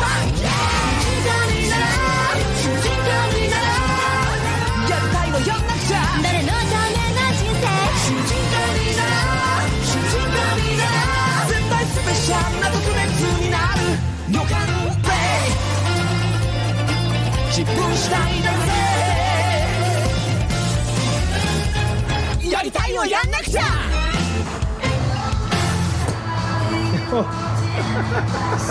I'm glad I got that. Animation is at the basis of what makes anime. But we have to remember it encompasses so much. We remember the Kamehamehas and flashy impact frames, but even a simple walk cycle has a not-so-simple team of animators behind the scenes. In this category, we look to recognize the hardworking industry professionals that literally give our shows life. Here are the nominees for Best Animation of 2024.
And the jury winner for the category of Best Animation is Delicious in Dungeon. And the public winner is Frieren Beyond Journey's End. Now, these are two pretty big heavyweights in the animation space, the respective studios being Trigger and then, of course, Madhouse. But I have to say, I wasn't really expecting Delicious in Dungeon to do so well. Could you explain a little bit behind what you see is some of the pros of the animation in Dunmeshi? Delicious in Dungeon is definitely an interesting winner for the jury category due to the fact that rather than kind of like innovating with sort of like new ways of presenting the sort of like animation pipeline into sort of like the 21st century, kind of tries to reinforce the sort of like basic principles of the layout that we basically like saw in kind of like improving until like very recently, until I would say the early 2010s, when things started getting more rougher in that area. And it really tried to focus a lot on kind of like old-timer like freelancers and internal animators compared to, for example, Frieren, that is instead very, very keen on to bringing a lot of newer animators and newer supervisors into this sort of like the big names of the production. In this sense, I would argue that while there are definitely a lot of other shows that had like definitely flashier type of action and definitely like there were like a little bit more innovation even. At the end of the day, Dunmeshi was really able to give every single sort of like character and every single creature kind of like their own sort of physicality in a way that felt very deliberate and very top to down in terms of the reasoning and in terms of like the execution. While, for example, in Frieren, while Frieren has a lot of incredibly good scenes that really showed the context on which the characters that they were living in, but also the general personalities and the full atmosphere of the work. In Dunmeshi, there really is kind of like a lot of pre-production work that started from kind of like the general director, then to go to like the animation supervisor, and then to the individual animator, with like very specific intent in mind. While I feel like that something like Frieren, for example, was really able to just kind of like capture the individual talent of individual animators. And that kind of approach is, unfortunately, I would argue, becoming really, really common in a lot of other shows, because stuff like, for example, Elusam, Dandadan, Makine, all of these kind of like enter, in my humble opinion, into that kind of like category. While, like probably only Big Euphonium and a little bit Oshinoko try to keep like sort of like consistent sort of like worldview within the animation department. Which is what like Kyoto Animation and like Dogokobo are really known for, right? A lot of like their own in-studio staff. So, Dalu, I just wanted you to talk on about exactly what came into this decision. I know a lot in the animation jury, there's a lot of conversation about like consistency, right? So I think a lot of the times something that scores really high on the public side has a lot of like really big moments. Those are like really heart-stopping, wrenching moments. What kind of went into the thought process between this kind of ranking for you? Yeah, absolutely. I think if you look at the jury this year, very much it was a case of, not to say really subjective views, but more so like varied kind of preferences. So consistency was something that came up for sure, but also those kind of like, Sakuga highs, as they want to say. All about the Sakuga, baby. Lots of Sakuga. This year was interesting in that there was a lot of really impressive sequences in these shows, especially Frieren and Dungeon. But I think when it comes to why the top two ended up being what they were, it was definitely very close between the two. I think for many, especially because both shows are, two core ventures, consistency comes into question. Both are very consistent. They've got really strong, even beyond stuff that you'd see on like the Buru, very strong drawings and sequences across each episode, very high consistencies. But I think for the jury, it came down more to just the amount of highs and variation. The jury really likes those creative showings, and Dungeon Meshi kind of feels like it has the most of those like departures, so you can really feel the episode director or like animation directors come through and what their vision is for the episode. So for us, I think that was what made it push above Frieren. But to say, first or second, they're both incredibly strong shows. To sum it all up, I would basically say top ones are the most consistent shows with the most individual and impressive highs and, episodes you're like, oh, I remember that one when, this director was showing off this scene and stuff like that. The rest, everything below that, good shows, impressive drawings, but not quite as consistent. I want to thank you, Far, for coming on. I mean, I know that we're really privileged to have someone so knowledgeable about the industry to come and talk with us. Oh, no biggie. I'm just a guy. Just a guy. But thanks. Move on. We're moving on with the show.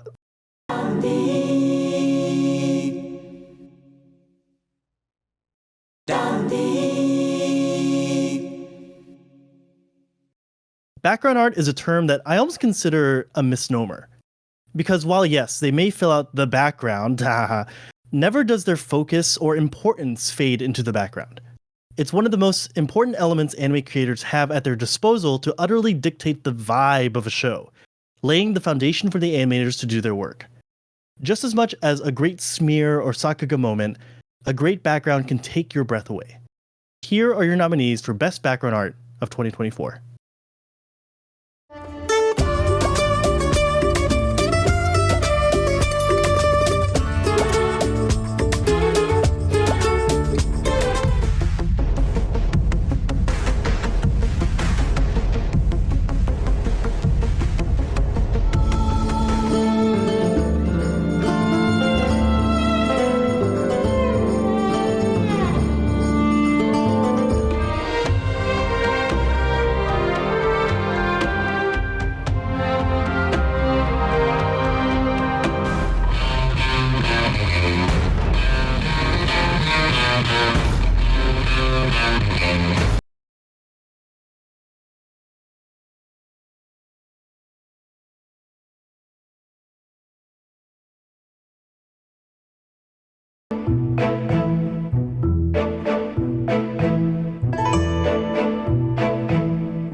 The jury winner is The Diary of Ochibi-san. And the public winner is Frieren Beyond Journey's End. So I can't say I'm necessarily particularly surprised at any of these. However, in our little pre-talk, you did express a little bit of surprise about Frieren of all things winning for the public. Can you explain a little about that?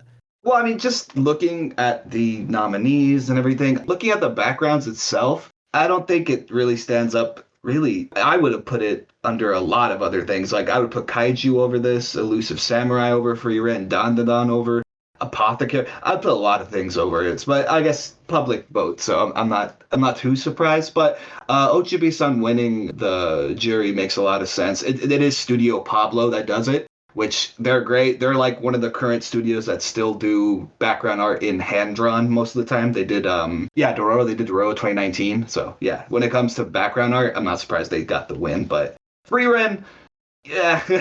I'm going to play devil's advocate for the public here because, so the art director for Frieren is Sawako Takagi, known for stuff like Cardcaptor Movie 2, done a lot of Bleach stuff.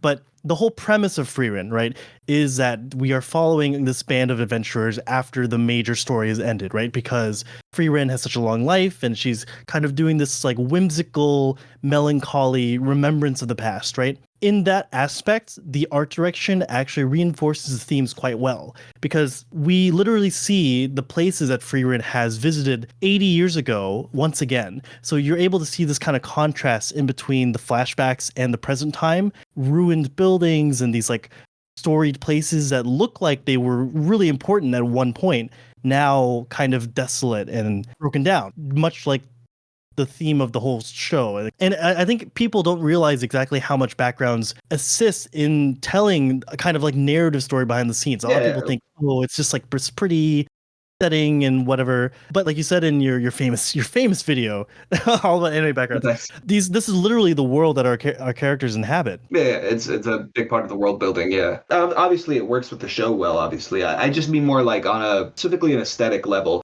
You know, even if looking at it compared to like Elusive Samurai, like I would put that above it, mainly because like I will say it's a bit unfair when something is like hand drawn. I feel like that kind of gives it a real big up, but I won't deny that it obviously works really well in the context of its series. Well, Jack, can you explain to us exactly what the jury thought of Frieren and maybe exactly why Diary of Ochibi-san kind of outperforms it? Of course. So with Frieren, obviously you mentioned the journey aspect of the show, and that's where the backgrounds are really good because it's able to breathe life into the world of Frieren.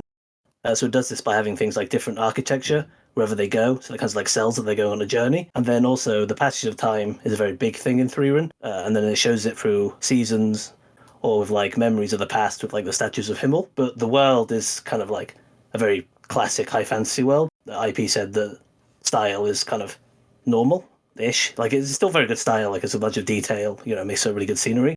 But compared to Ochibi, which is a very like unique art style, which is really good with how it interacts with nature, because like Ochibi is a show that's like about backgrounds, like the characters will interact with nature throughout, and then the nature just looks really beautiful with the way they do it. And they give it like different detailing depending on how far in the frame it is, and then it has like other cool things where it uses like a parallax effect to create like depth in the backgrounds. Oh, that's really interesting. You know, I think that just goes to show kind of Japan's focus on setting and background and establishing a world, right? Yeah. IP. There's a really there's a quote that really spoke to me in your video where you're talking about something that Miyazaki once said, right? Where I can't remember the exact thing, but it was about the sound in between claps. The sound in between claps. Yeah. Ma. Yeah. Can you elaborate on that for our viewers? Ma is what you said. It's the sound in between the claps. It's basically the quiet moments. It's a perfect example is when you're watching Spirited Away, and there's that huge long scene where it's just like Chihiro on the train, and it's just like a long like period of time, but nothing is really happening. They're just kind of riding the train, and you're just kind of taking the moment in. It's almost like a moment of smelling the flowers, and that's what Ma is. It's the sound in between claps. A lot of anime focuses on it, actually, more so than I feel like a lot of other media. Just like that opportunity to like really sit with something, right? And like let it kind of intertwine with your soul, you know, that kind of feeling. Yeah. No, I feel like that's what brings a lot of the whimsy, if anything. Like, would you say that Ochibi-san kind of has those moments of Ma, as it were? Yeah, it definitely does. Like, as I said, the show is all about its backgrounds, and just kind of like how the characters interact with nature. So they're a big part of the show, and going for like the seasons in Japan, a bunch of different plants, and showing like the beauty of nature, but also like the impermanence of it. So there's some moments where, you know, it's kind of a regular slice of life show, but some moments where, you know, it gets kind of deep, and the backgrounds are, you know, a big part of that. So anyone watching this, if you're really into backgrounds, if you want to discover a little bit more about the art directors and people behind all this stuff, really highly recommend checking any of these out, as well as Internet Pitstop's video on the subject. Thank you.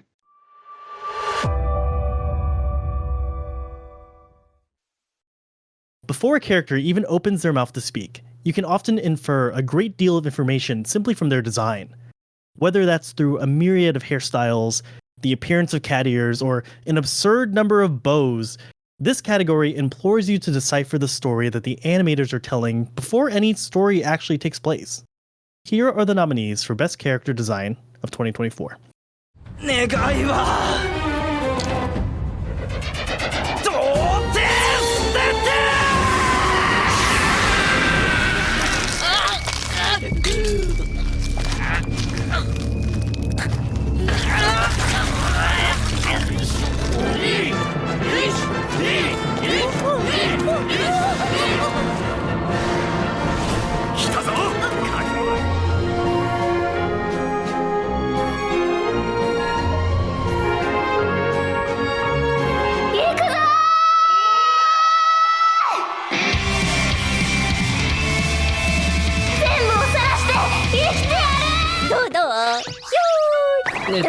死体のコスプレ？幽霊です。こんな健康的な死体ある？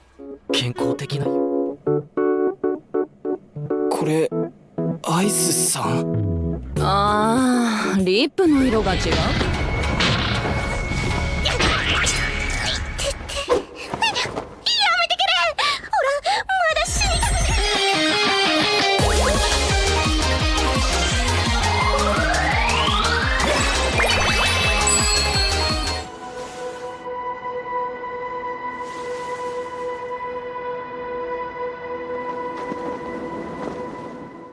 And your winner for both the public and jury vote is Delicious in Dungeon. I'm gonna play the kind of dumb, no production knowledge thing here because I'm honestly kind of surprised at this result. I mean, Dunmeshi is great. I love the show. It's very creative and visually looks great. But the character design in and of itself to me is kind of simple. I mean, it's kind of stereotypical, generic, medieval D&D kind of design, right? Could you explain exactly what's so appealing about it from a character design standpoint? I think with character design, it's kind of a weird one. Like some years it's clearly like, okay, we are judging the character design itself. Other years as a production award, we're judging the way the character design is used. In this case, Delicious in Dungeon, it's an adaptation of Ryoko Kui's manga work. So I disagree that they're generic. I think there's a huge amount of appeal and joy that you don't really get from most fantasy designs. I mean, most fantasy designs these days are kind of in the isekai sphere, but there's kind of roundedness. And as you said in your intro, like you take one look at them and you get exactly what they're about. But also, not just we're looking at Ryoko Kui's work in the manga, but then we're looking at the character designer from Trigger, who created versions of them that could be animated in all the different, like both serious and wacky ways that we see them in the anime. And that's kind of why I wanted to be a part of this category this year in particular, because I think we got so many great nominees. But we're kind of looking at how do character designers take these images from the manga and turn them into something that has like a huge amount of appeal. And because character designers in anime are basically creating the scaffold for how they can be animated. Without a great character designer like we have on Delicious in Dungeon, we couldn't get all those brilliant scenes, because the animators would be looking and going, how do I move this character? I somehow always manage to forget that character design is, when it comes to adaptations, like one of the things that you have to strike a nice balance between, right? Of making something that's conducive to animation while also preserving the original feel and art style that people love from the manga. I would say from the jury perspective, that's actually one of like the big strengths of Delicious in Dungeon 2 that you said, Ken, about the scaffolding. Like it has that signature Trigger kind of malleability to the character designs. You can do so much with them. You might not even notice like Marcel has her hair done differently in like almost every single episode. It's very impressive. And Eggman, something else I was thinking about as well. I mean, Delicious in Dungeon, obviously, part of the appeal is all of these fantastical creatures and whatnot. I think Yuto Kaneko did the monster design. Was that a factor when it came to ranking it as well? Definitely, yeah. I think the strength of the Dunmeshi monster designs is that it's a combination of like really solidly done traditional fantasy creatures, but then also brand new creatures that have their own flair to them and that you've never seen before, that move in strange ways and animate really well. Yeah, I keep thinking that this should have been like some collaboration with Dungeons and Dragons, because this is the most appeal, aside from like Baldur's Gate 3 or something, that I've seen from that kind of Dungeons and Dragons base.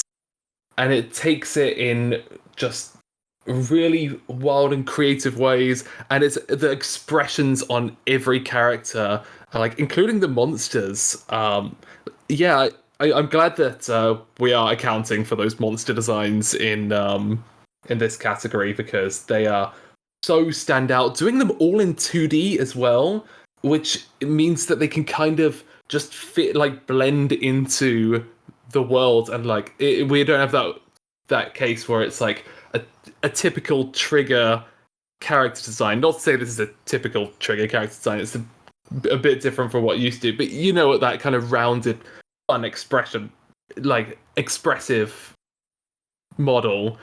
And I'm so glad that we didn't have that next to like some realistic 3D or anything. Like all those dragons, all these bizarre creatures, they all just like blend in. You know, it's really fitting that the public is able to recognize this as well, because you know, a lot of the production categories, there's a kind of a disconnect between the jury and the public, and not necessarily due to like lack of knowledge or anything, but hope you can check out their work and hope that you pay attention to this kind of maybe oft neglected aspect of production.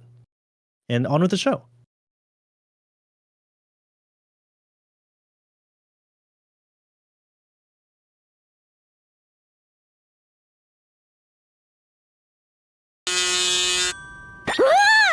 Get ready for some absolute cinematography. This encompasses everything to the layout of shots to just how red a scene is. It works effortlessly together with animation, character design, and other production elements to contribute to a seamless viewing experience. If you ask me, it's one of the most important things when it comes to replay value. Here are your nominees for Cine 2024. おお、高倉健です。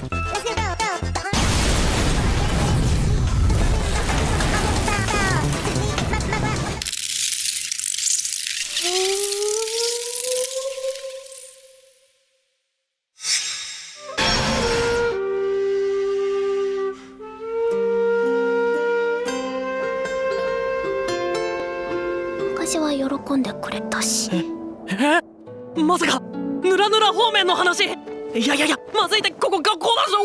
いくら内気なお前でも今のお前でも相手が自分だったならいくらでもコミュニケーションを取れるだろう。だからアシスタントとして星を照らす存在なんかじゃない。自分自身が眩しく輝く太陽みたいな。客観的かつ論理的に話をしているつもりだけど、でも自尊心はあるが傲慢ではない。東宮のあれこれで嫌なお嬢様を想像していたのだが、鎌倉の民たち、こんな首では不足だが、せめて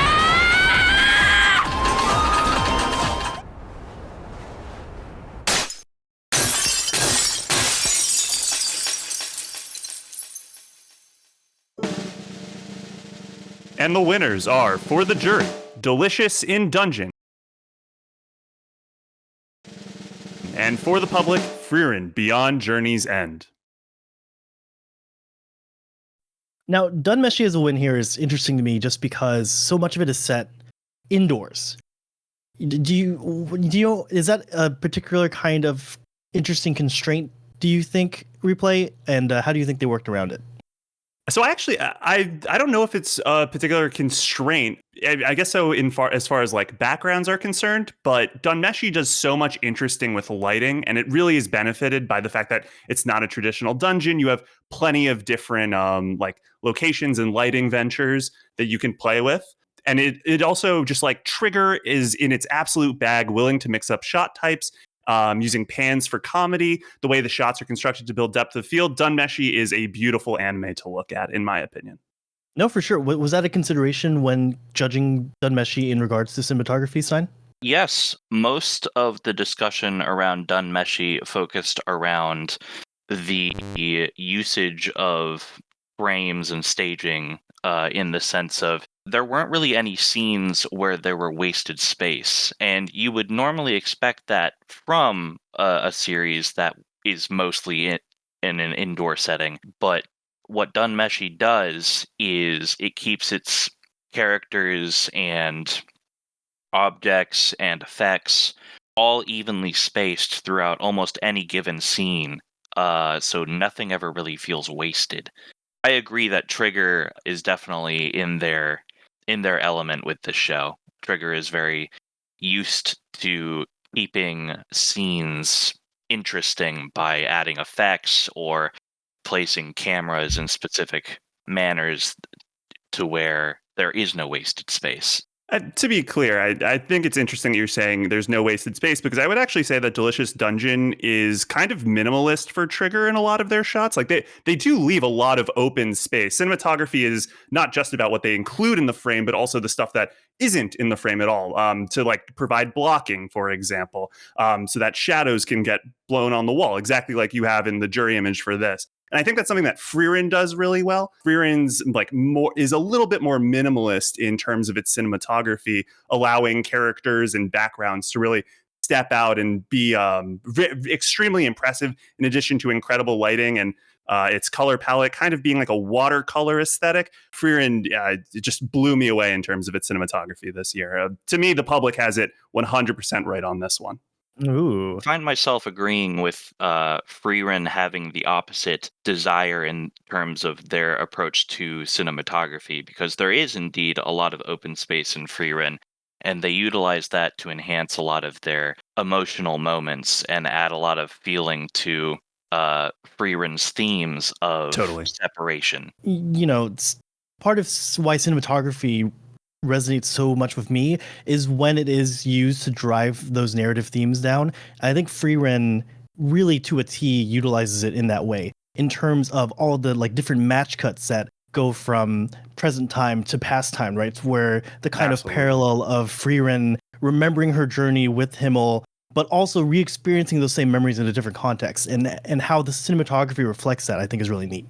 Absolutely. One of my favorite shots in Frieren is during the Blue Moon Weed section, I believe in episode 2, where Himmel and Frieren are in a chasm of opposite sides on the frame, as literally as far apart as possible, just to place them out of time with one another. I can't think of a single time when watching Frieren last year where I was like, you know what? This shot is pretty boring. I think every single shot in some way either builds into the next one. Characters are dynamic within the frames. It's a treat that it can maximize both characters and the landscape, give a sense to like the grandiose nature of the adventure, and also keep it as like a very focused character drama at the same time. Frieren's cinematography is at another level this year.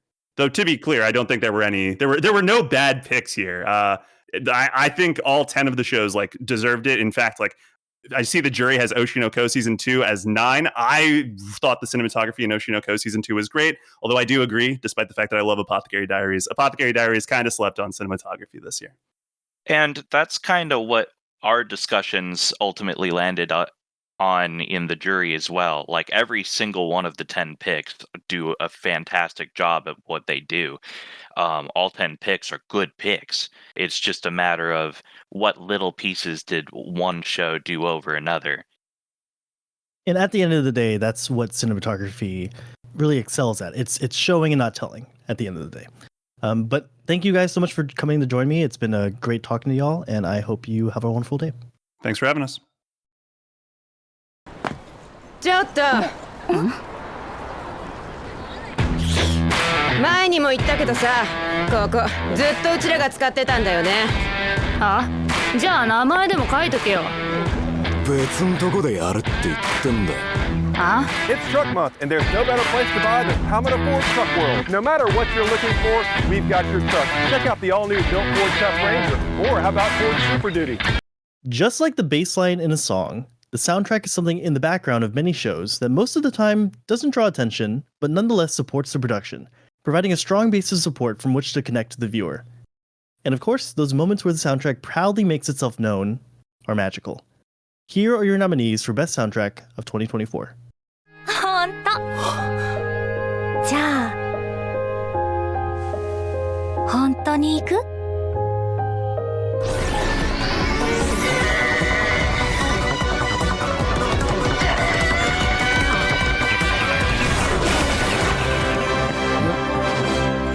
牛乳だったら完成じゃん。ほう、飛べるのか。面白い。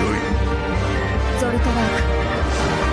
やけに白いんだ、やたら長いんだ、答えは大体形ばかりの常識だろ。何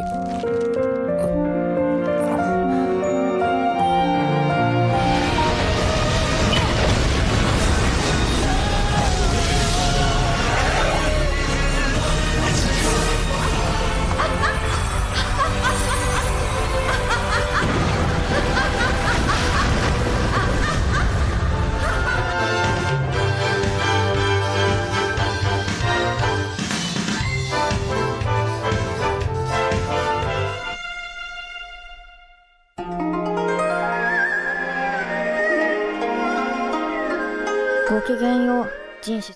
And the winners for best soundtrack, the jury has selected Monogatari series Off and Monster Season. And the public has chosen Furiren Beyond Journey's End. Evan Call, I mean, such a wonderful composer. He's also well known, at least in my mind, for these like big sweeping like orchestral type of pieces, right? I mean, really stuff that like really lays on the emotion, which of course in a series like Frieren, which is all about kind of melancholy and this kind of reminiscence of the past that you can never get back, I think is quite fitting. Well, this is a sweeping epic fantasy, right? I know when it was coming out, people were really refreshed that it was like a pure fantasy action adventure series that didn't have these like otaku trappings, perhaps. Not that there's anything wrong with that, but I think people were really refreshed by that, and a lot of that is contributed by everything that Madhouse was doing on a production level, as well as Evan Call's soundtrack that gave it this very classic, old school kind of feeling to it that made it feel like you're watching something special. But you know, at the same time, one of the tracks that people really laud a lot is Zoltrak. But I find that those kind of tracks have this almost kind of supernatural synthy techno-y quality. But since it's being applied to a sort of like supernatural magic element, I think the series blends the two ideas quite well. Yeah, I think it's it's very modern and up to the sensibilities and everything. Yeah. And it's surprising that for the public, it beat out two different music-related anime. Caleb, would you mind giving us some thoughts about Frieren, what the jury thought about it, and it's kind of why the public would be drawn to it, in your opinion?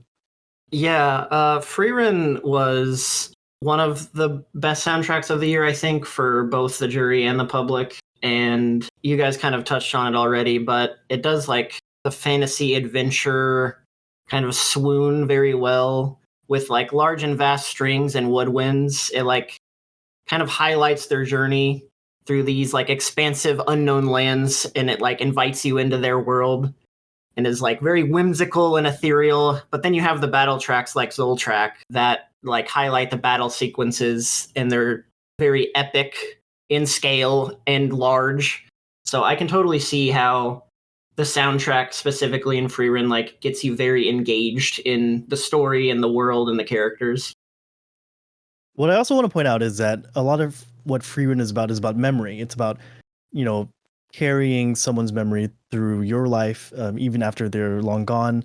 And Shabes, you mentioned leitmotifs or motifs in general that play. Yeah, leitmotifs is more of the track, yeah. Himmel's theme is one that people point out quite a lot. This is maybe a question for Caleb, but you know, is it a kind of thing where Himmel's theme will show up in certain situations to kind of remind the audience of him? Yeah, they have a lot of flashbacks, and leitmotifs are kind of a thing that's always talked about through, well, with discussion through soundtrack. Sort of off topic, but I know like Metallic Rouge and Monogatari specifically did leitmotifs very heavily to like call back specific instances or themes, and I think Frieren also probably did that with Himmel's theme, because there's, you know, tons of flashbacks going back to Frieren remembering her past party members and how she can relate that to her current journey, which kind of ties the whole story together in a way. It makes sense that Monogatari has that strength with leitmotifs, because it's probably not just referring back to previous parts of its own soundtrack, but previous parts of the soundtrack from an entire franchise that it's a part of, the latest in a very long-running franchise since like 2010. And the composers, Kei Haneoka and Satoru Kosaki, both have worked on the series for a very long time. So they have the kind of advantage that a lot of these other nominees might not have, in which they have this kind of existing catalog to rely on. I'm not sure how much often Monster Season uses previous tracks, but that's something that you have when you have a longer franchise. You can keep adding on to the soundtrack and create kind of a larger repertoire and more potentially more effective repertoire that like longtime viewers get very familiar with certain ideas and instrument choices and things like that, and it reinforces the soundtrack. Monogatari has a very particular identity with like the kind of instruments it uses and the types of songs that it chooses to use. I mean, right off the bat, the OP for Nadeko Draw is a direct callback to Renai Circulation. I mean, no, they say the thing. Yeah, I was just going to say the same thing, that Nadeko is like a main focus for a good part of the season, and that is like a character-specific leitmotif that gets repeated. It's like a Renai Circulation kind of remix in a way. And I think they do a good job at calling back previous seasons, since like a lot of the characters are recurring throughout, season on season. And to continue another positive leitmotif of the stream, here's a message from a very special person. Thank you to everybody at Our Anime for this great honor.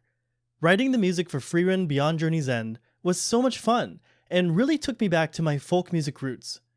I worked to combine a mixture of Celtic and Americana with orchestra to bring a sense of nostalgia, hope, and excitement to the already amazing world of Frieren. And I'm so happy that you all enjoyed my soundtrack. I work extra hard to bring you even more for Season 2, which I'm composing right at this moment. I hope someday to do more orchestra concerts and to take you all on a musical journey. But until then, the road to Enda continues. スケーティングは一日やそこらではものにはならない。自分だけの中心の一点を探して何度も練習を重ねて磨き続けていくものなんだ。もう一度やってみよう。はい。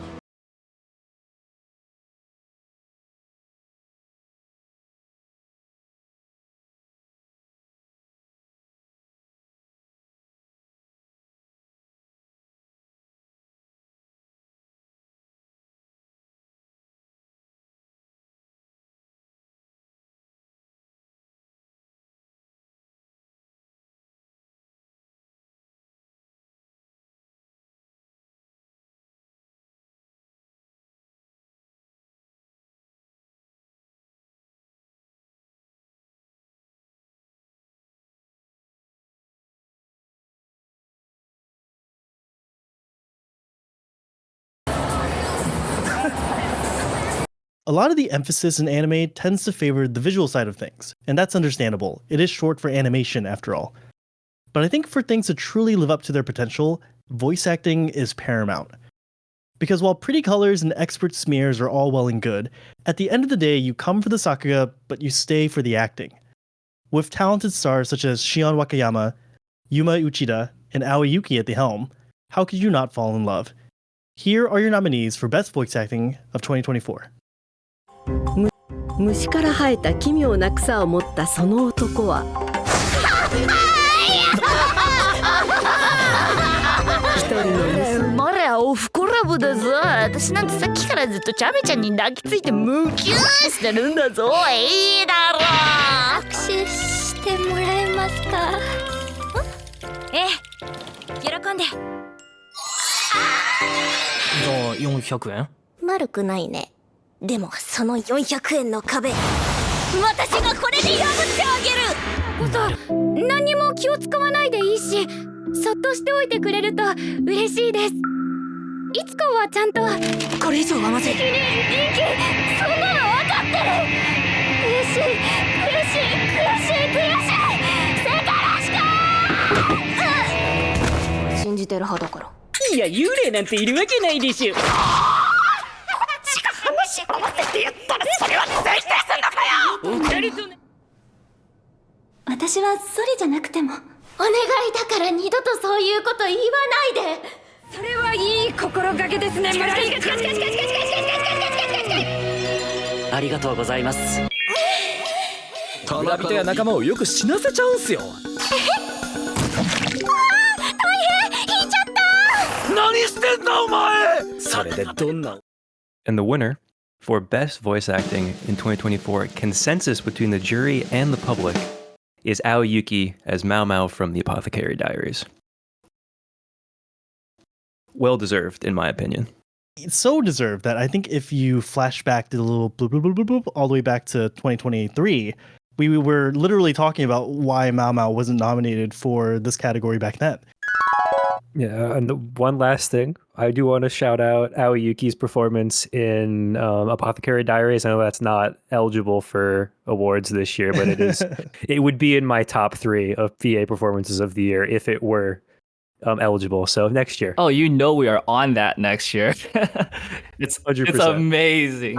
Yeah, last year we were on and we talked about how great a performance she was giving in the first core of Apothecary Diaries, but obviously it didn't quite qualify for the Anime Awards yet. So it's really exciting to see, a year later that, we were right. She was giving an incredible performance and it seems like everyone agreed. I mean, how could you doubt Aoyuki, right? I mean, just a veteran of the industry, always a sheer pleasure to listen to no matter what series she's in. She's unbelievably good at voicing what I like to call gremlin characters, which we had a lot of them. I felt like a lot of the nominees this year for voice acting were characters that could be considered gremlins in some way, shape, or form. Whether or not it's Mao Mao or, Fuka from Gushing Over Magical Girls, or everyone's favorite maniac Ana Yanami from McCain. It felt like a lot of the hard hitters this year were like kind of on the gremlin side. I mean, the thing about Mao Mao, though, to me, is just that even though she is, heavy gremlin energy, right? She also embodies kind of a matter-of-factness that I find so engaging, which really goes along with her character, right? She sees a problem and she instantly is curious, wants to know what's going on and figure out for herself. I think that's that combination of being serious and investigative when she needs to be, but also those little moments where her joy and passion for poison of all things just like comes over her. It's such a nice eclectic mix that's really fun to watch. Yeah, I think what gets her to the point where she's a deserved winner for this category is the range, right? Is, the things we all remember are like the little fun noises and when she's freaking out about a different type of mushroom or stuff like that, or when the cat ears pop up, on screen. But it's also, an incredible dramatic performance as well. And when she gets serious, she can get very, very serious. The breadth of the acting is, I think, why she's the most deserved for this award. I mean, I think my favorite voice acting scene of last year for sure, of all time, I don't know. When they're at Gokoyu's little shindig and she's tasting the poison for the first time and she, looks up, does a little look and goes, "Doku desu," and then like immediately rushes off.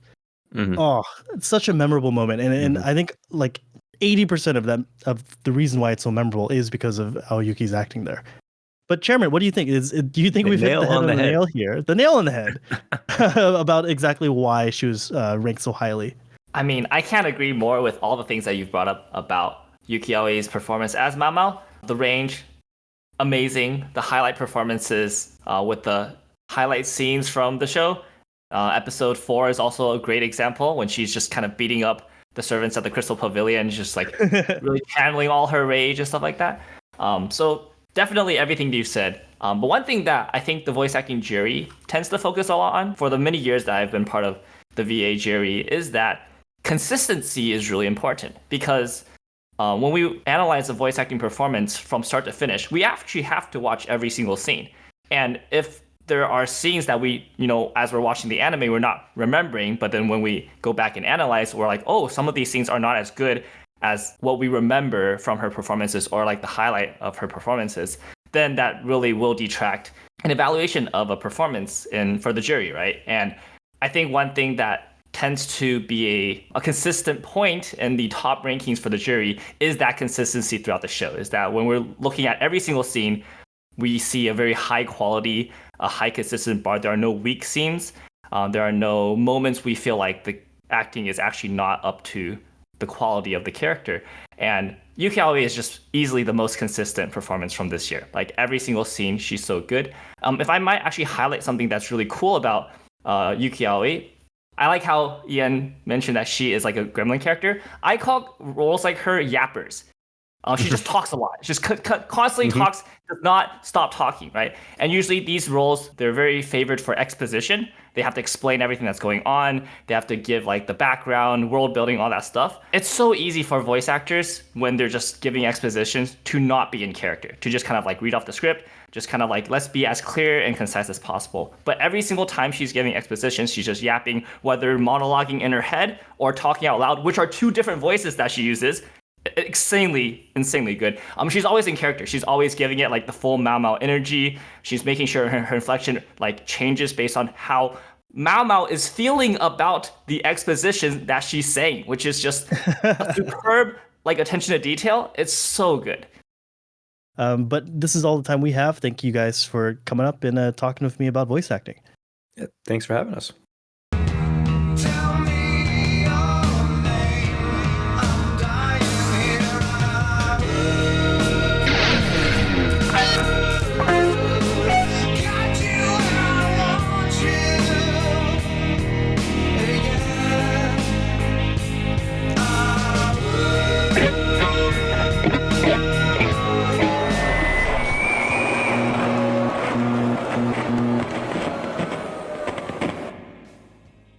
An opening sets the tone for the whole shebang, priming the viewer for what's to come. It's a pure encapsulation of what it's all about. Just take a look at our own opening. While some don't even consider it part of the overall package, those people are wrong. Some of the best moments can be found in the first 90 seconds. Here are your nominees for Best Opening of 2024.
And the jury winner is One Piece Opening 26, Asu.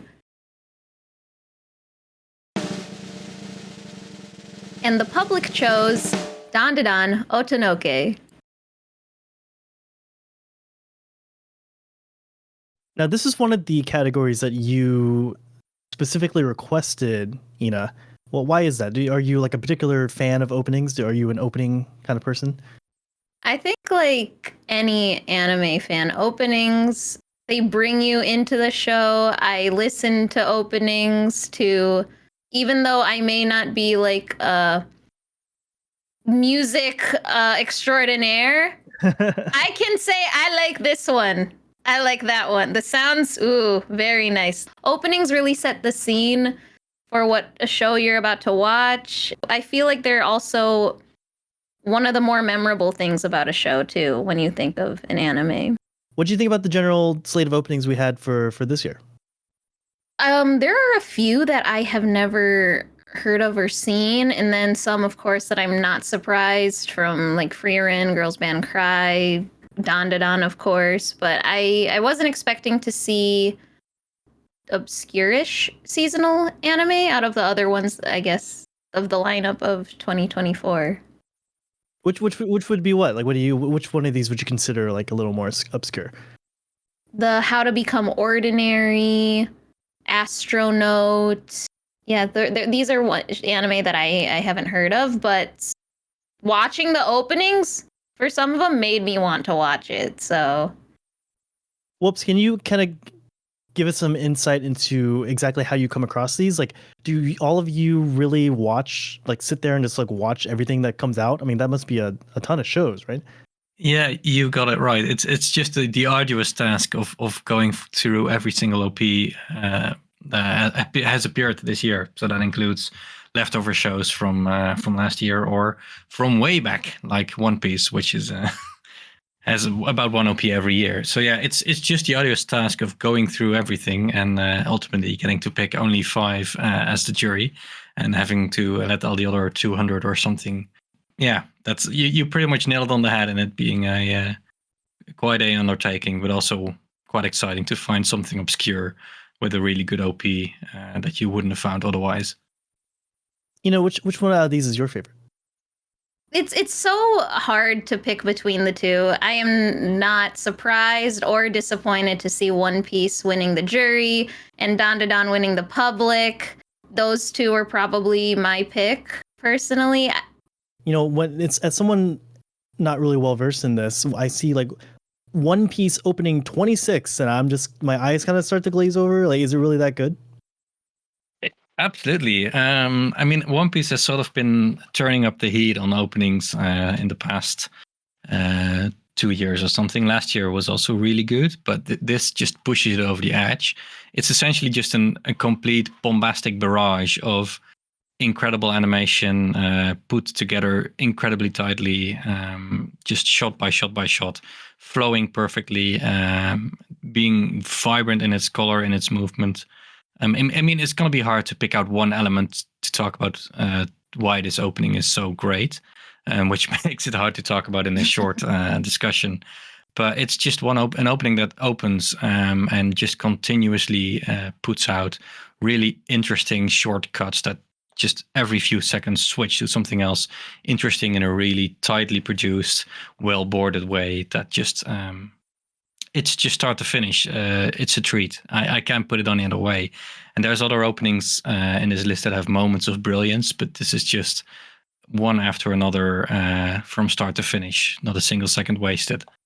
I was thinking about if I had to pick between the Dandadan opening or the One Piece opening, and both of them are there can be two queens, okay? But hey, feel free to if you completely disagree, you can be like Dandadan all day every day. No, don't know what the jury's thinking.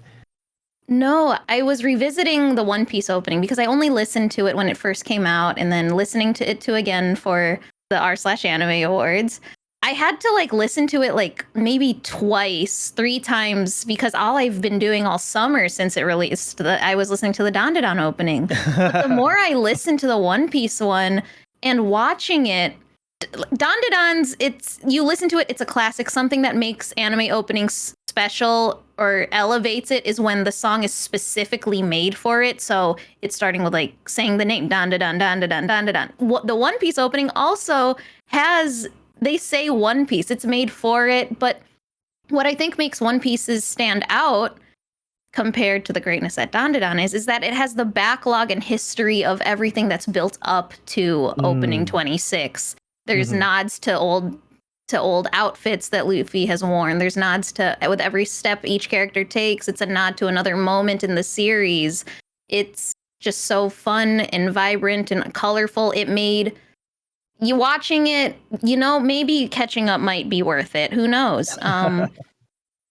It's definitely a celebration of the series that makes you want to get stuck in and to be able to consolidate so many different characters, locations, moments.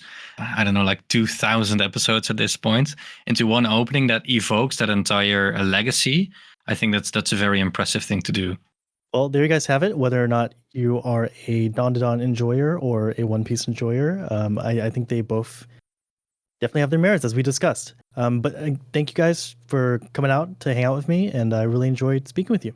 Thank you. Thank you for having me as well. Thank you very much for the Action Award and the Best Opening Award. I'm truly delighted that so many people have watched Dandadan. On behalf of everyone involved in the production, including director Fuga Yamashiro, I would like to express our sincere gratitude for all of you who support this title.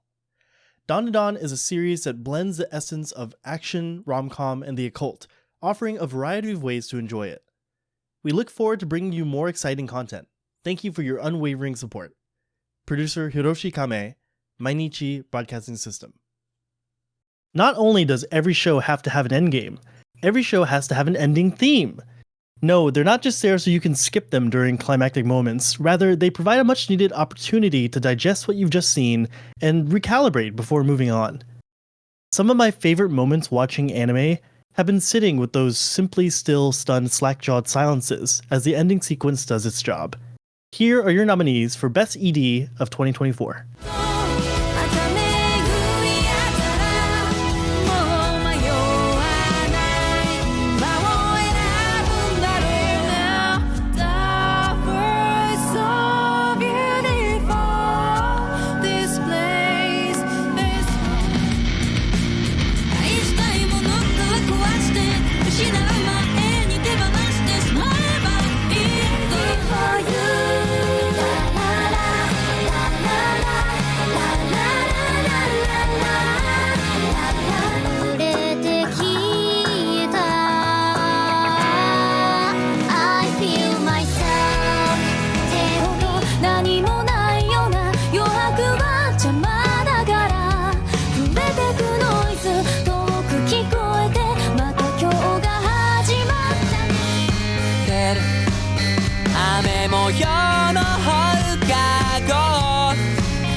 Jury winner for Best Ending is Crazy for You from Too Many Losing Heroines.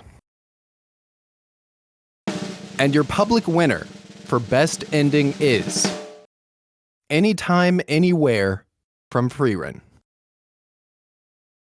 Now, I think Makaine actually had a couple of different endings. Is that correct? Is there one for every girl? Yes, there is. And I was going to say, you guys have made some great choices here because I felt like Heroines, I'm not even going to try to say the Japanese name, I'm sorry.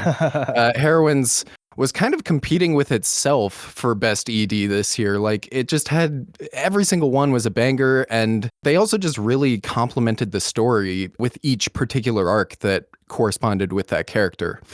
And I loved all three of them. I actually had a question about this. I was wondering, at any point on the jury, was there a discussion about including all three of them? I did think there was a lot of discussion about the Makaine endings in particular, just because all of them are so strong and so unique in their own right. Yeah. But I also feel like there was a bit of a gap between Crazy for You and Feel My Soul over the first ending. I was curious about that because it would have been funny to see all three of them just show up throughout the list. And then Anytime, Anywhere, I've been a huge fan of Millet since Vinland Saga Season 1, and I fully understand why the Freerun ED is as high as it is for the public as well. I mean, you know, we actually had a kind of mini category last year. We presented it almost like a Spotify Wrapped for Best Song, and Anytime, Anywhere won over there as well. So it's really no surprise that it makes a repeat over here.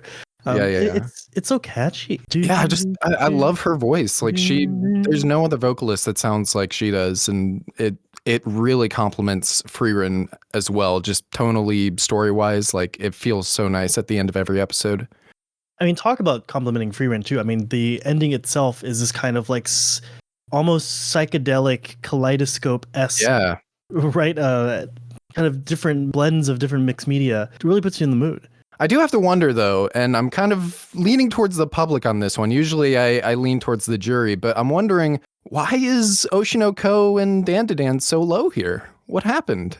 I think for Dandadan in particular, it was more of like the creativity, I guess, in the concept of the ED in general, while its showing of the backstory of Turbo Granny is pretty...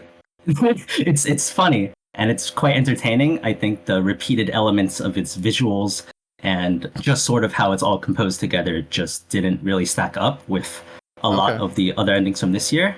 And for Oshinoko, this is the big one. Oshinoko, this is one of my favorite EDs from last year as well. And I thought this one like really complemented where the story eventually goes, and also is just a really good song and visuals. So I'm wondering what the reasoning was there. I think a lot of the jury also enjoyed the song a lot as well, especially with the guitar at the beginning. That transition is just amazing. But I think the big thing, just limiting Oshinoko's ending, for this one is just how a lot of its visual elements just didn't mesh well cohesively with like the whole entire concept, especially with the big blobs of color and how they sort of detracted from the stronger character art and sort of the pacing of the whole thing. Okay. And can you compare and contrast that against Crazy for You? Because if it has one thing going for it, it is that kind of cohesiveness, the kind of it really flows into each scene just effortlessly, in my opinion. Yeah, Crazy for You was a very strong ending. I have to agree with you guys. This is probably my favorite ED from last year as well. Now, I'm not even biased because Lemon was my favorite character from the show, but just the ED itself was so good. Yeah, it does a lot. It does a lot, and it's just creating a whole new world for Lemon and how that represents her sort of like dreamscape, her sort of love for, what was the guy's name? I completely forgot. You don't watch the show for the guys. Let's be honest. I don't think anybody can tell you his name. I think there's some like really amazing technical moments in the ED too. I mean, if you look at the end where like it was revealed that she's in the bath and just the kind of like underwater effect that they were able to achieve before coming out of the water and then showing her reflection. Yeah, chef's kiss. It's and just when the chorus hits too, like just that transition into a much more vibrant song, like it just works so well with the visuals. I fully agree with you guys. Like the way it shows that ideal world that Lemon wants to live in, it's just so well done. Yeah, and speaking of the chorus, when Lemon just starts running so happily and starts like jumping into like the little heart formation, it's just so cute and shows her character off so well. Yeah, I think this ED was what like fully converted me. Like I was on the fence and then I was like, oh no, I think Lemon is my favorite now. Speaking of quality, we've also are crazy for the creators of the Makaine ED because they gave us something to say. Oh, man, you guys have those connections. That's very cool. At the end of the day, what we're really trying to do is make sure that our appreciation is much received, and we're really lucky and happy that we are able to get that across. Yeah. And thank y'all for speaking to me. Yeah. Thank you. It was awesome. It is a great honor that Too Many Losing Heroines was able to win an award for its ending video. I sincerely thank all of you who supported the show and enjoyed the video. The fact that we were able to take a different approach from the main series and attempt a more experimental form of visual expression with this was thanks to everyone involved whose flexible thinking supported the production, including A1 Pictures. We would be very happy if you were able to watch the video and experience a new side of the show. We're so proud that this video was able to transcend national borders and reach so many people. We hope you continue to enjoy the world of Too Many Losing Heroines. We received this message from Akihito Sudo, otherwise known as Kasen, and I just have to say, I think it really embodies why we have a best ED category in the first place. The fact that they are able to be more experimental and really show their creative chops. Thank you so much for the message. We hope to see more in the future.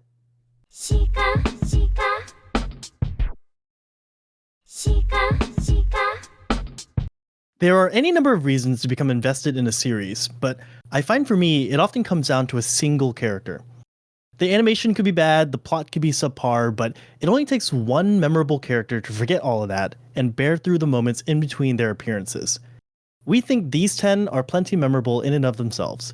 Here are your nominees for Best Character of 2024.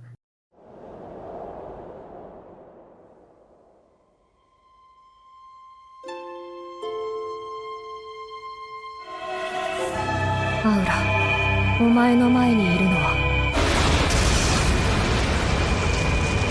1000年以上生きた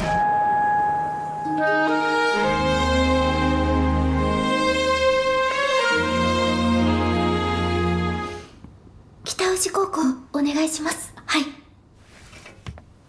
行くよ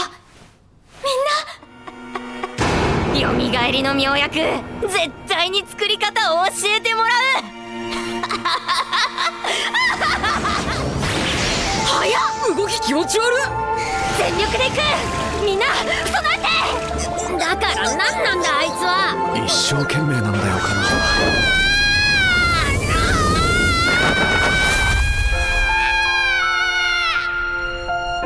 どうにかしてください。行かれてやがるこの家。プの一員として動くことになるわけだ。重要なのはチームワークなんだよね。だから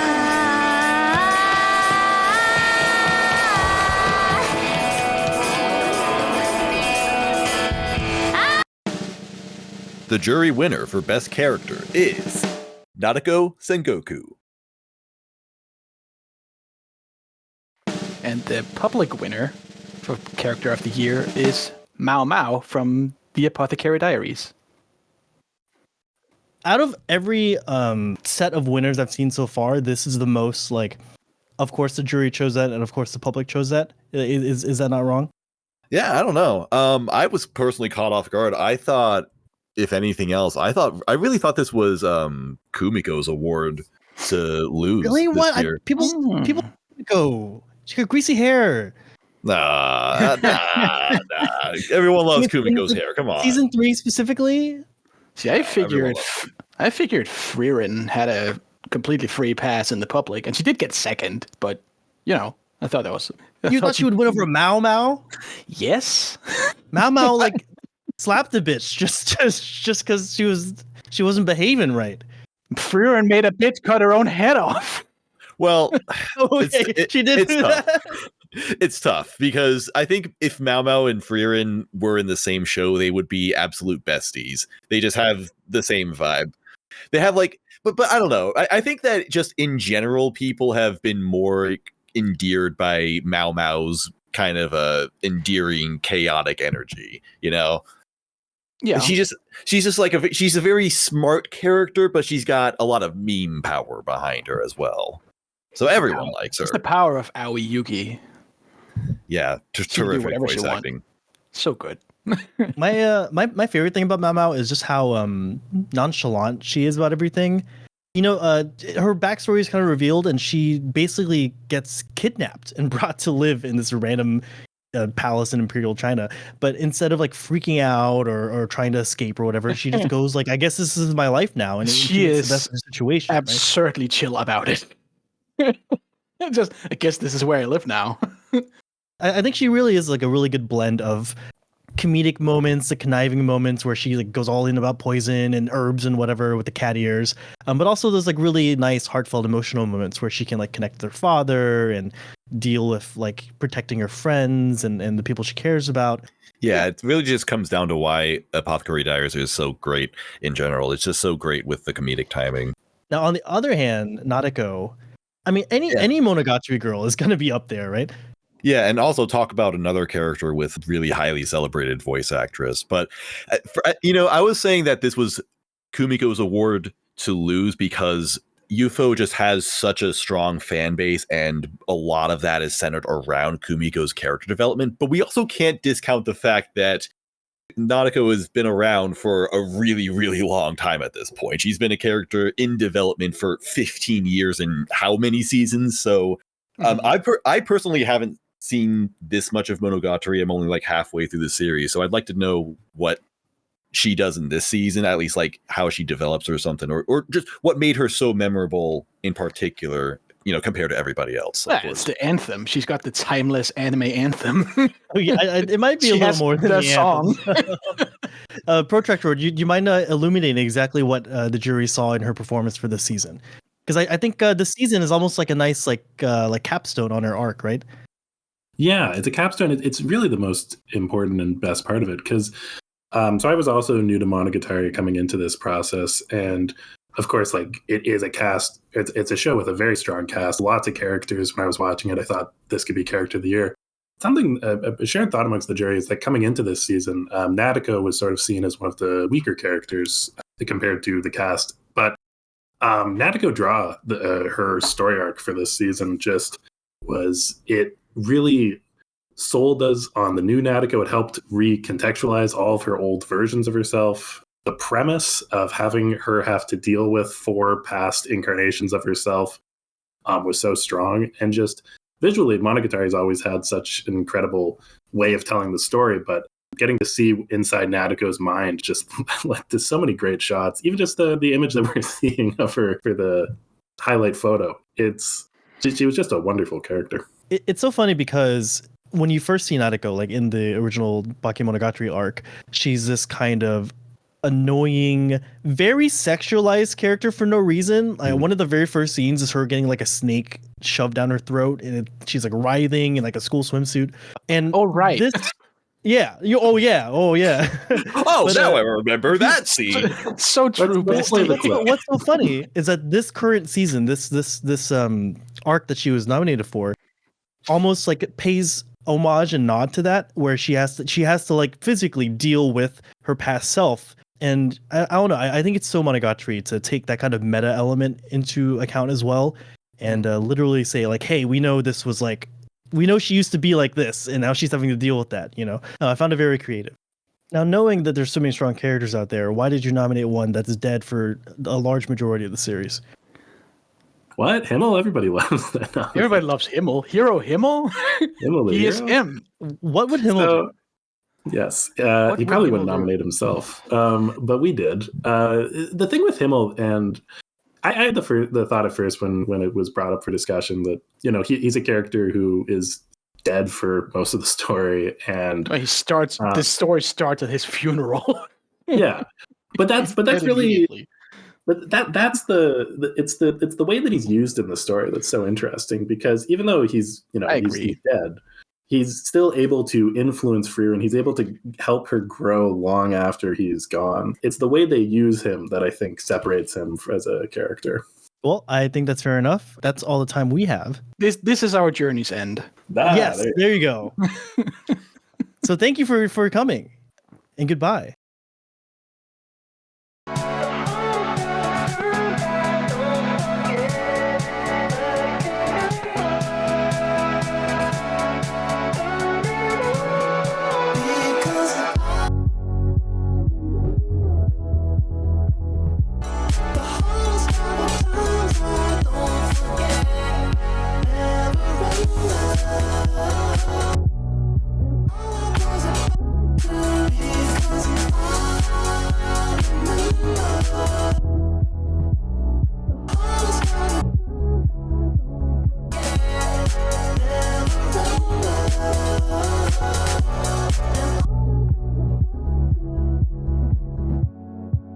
Anime often feels like a 10-course dinner. You know, you can have a little Chimera Ant arc here, a little Chunin exam there, and why not throw in some Cell Saga to round it out? But there are times where you'd rather just have a single perfect dish, a complete experience in and of itself that results in simple satisfaction. Nothing more, nothing less. Here are your nominees for Best Short of 2024.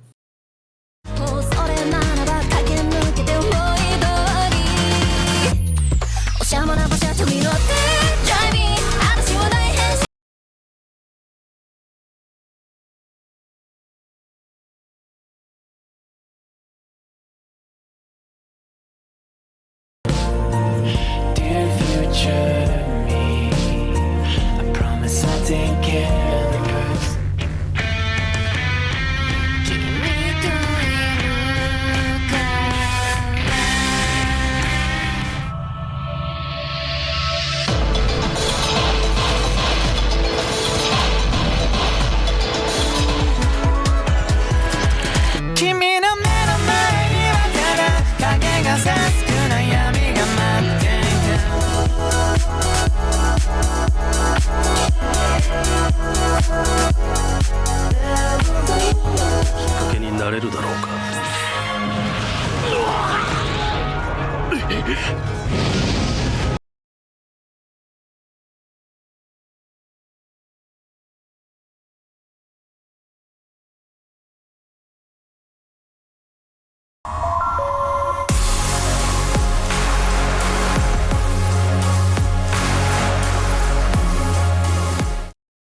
Your winner from both the jury and the public is One Piece Fan Letter.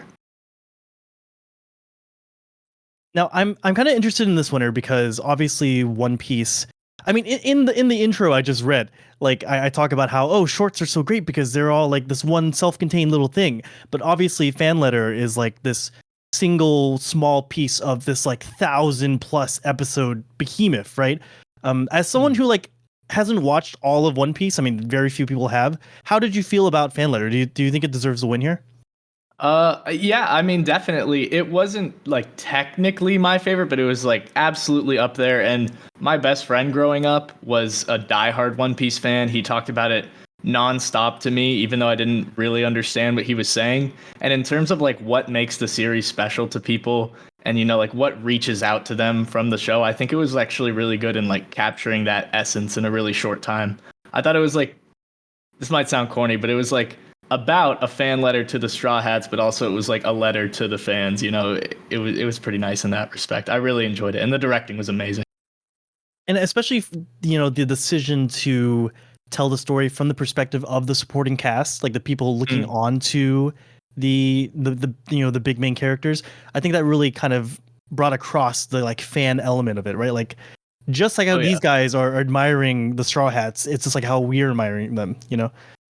Oh, for sure. It's also great for world building and stuff, but I haven't seen all of One Piece. I'm sure the world building is extremely robust other than this special as well, but yeah, definitely. Well, I mean, our juror for this category is Vaxi. Hi, Vaxi. And you have seen a lot of One Piece, right? Are you up to date? I have seen all of it, yes. Do you think having seen all of it, that this, like having the additional context, that this affects your enjoyment at all? Like, how did the jury land on fan letter? So I absolutely think that watching One Piece and seeing the entire thing will make it more enjoyable. But I think what surprised me the most was that quite a lot of the jury, which hadn't seen One Piece at all, still really, really liked it and put it first or second as their most favorite. As someone who has seen it, I think it definitely adds a lot. But I also think that not having seen it at all adds quite a different spin on it and is almost just as enjoyable in different ways. And I think that's kind of the magic of it, that it's so amazing, both as a One Piece fan and as someone who's never heard of it. And that's, I think, why it got so highly rated by us. Do you think it works as like an introduction to the series? Like, if either of you, do you think like after having watched this, you're like, oh man, I can't wait till maybe you watch the One Piece when it comes out, you know? I think it works as like a very, very good, hey, this is really good, try and watch it. I'm not sure it works as an introduction of this is what One Piece is like, because obviously fan letter is a lot better than the majority of One Piece. But it is, I think, it is a very good way of saying like, hey, maybe you should check it out, but don't expect the rest of the series to be this. That's kind of how I was feeling about it. I absolutely adored fan letter. I was like super pleasantly surprised. I'm not going to be watching One Piece over it though. That's a lot. I think fan letter works because it is standalone. Like you do not have to watch One Piece before or after, and it's still just as amazing. Agreed. Now, Rufus, you were a little surprised about the positioning of a different entry. Can you explain a little more about that?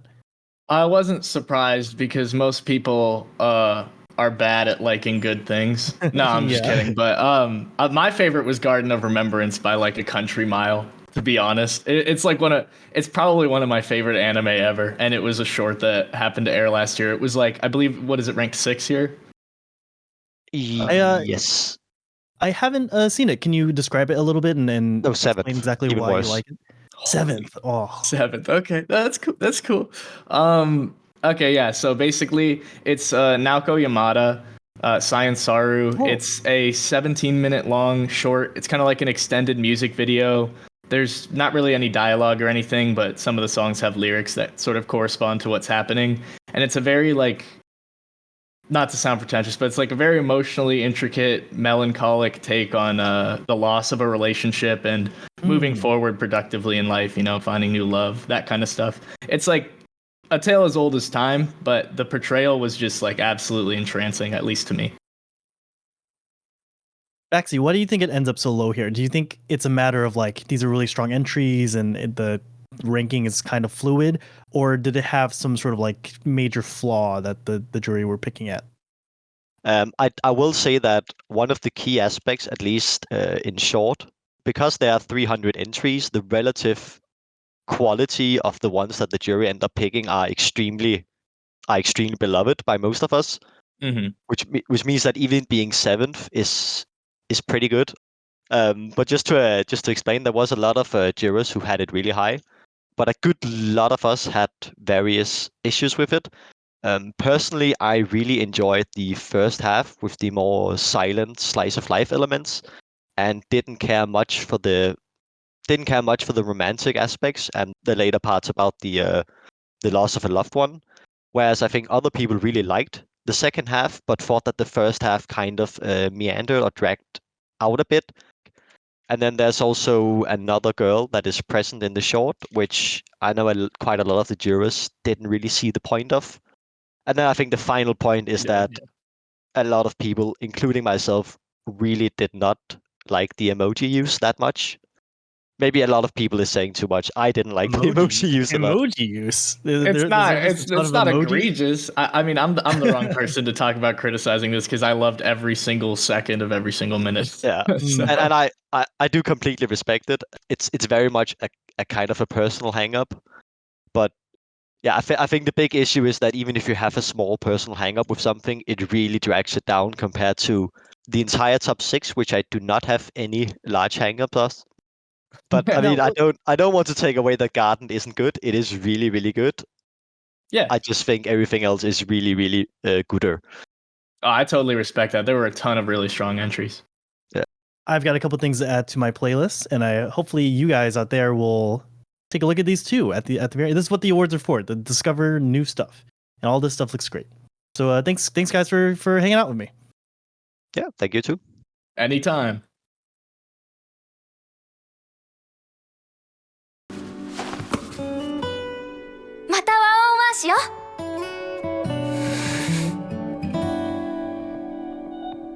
今度はバドもやりましょう." いいよ。気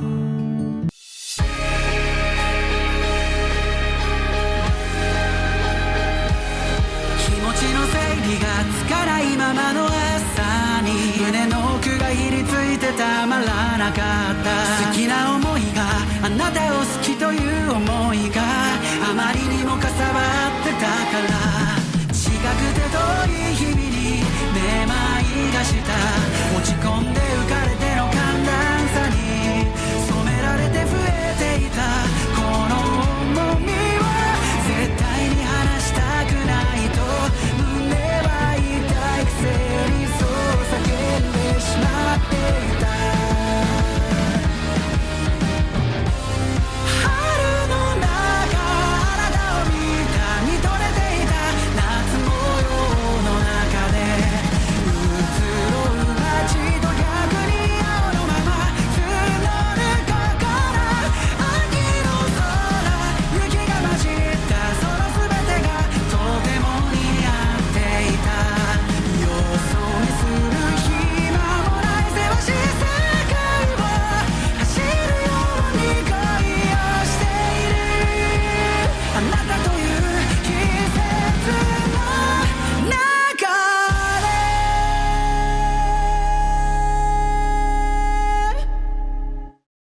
Lights. Camera.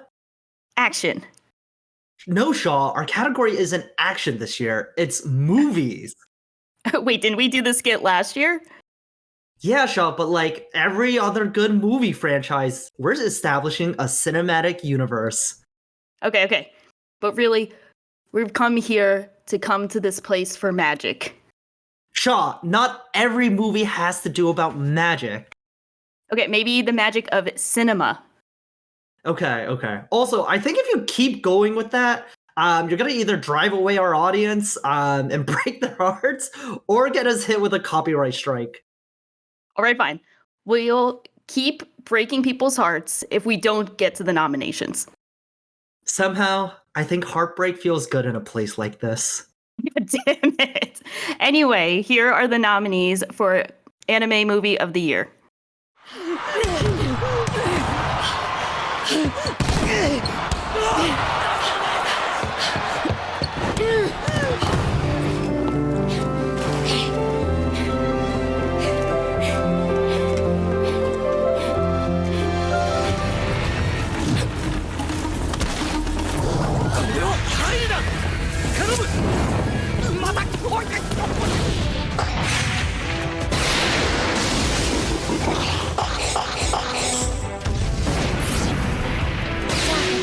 げる。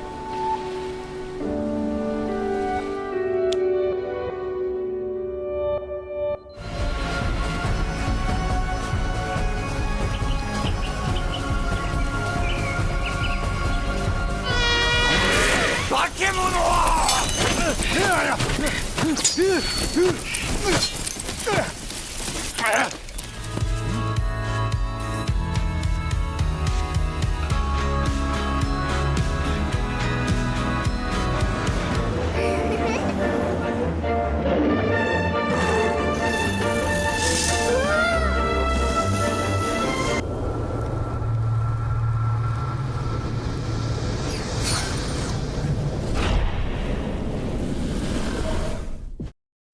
And the winner for Movie of the Year from the jury is Mononoke, The Phantom in the Rain.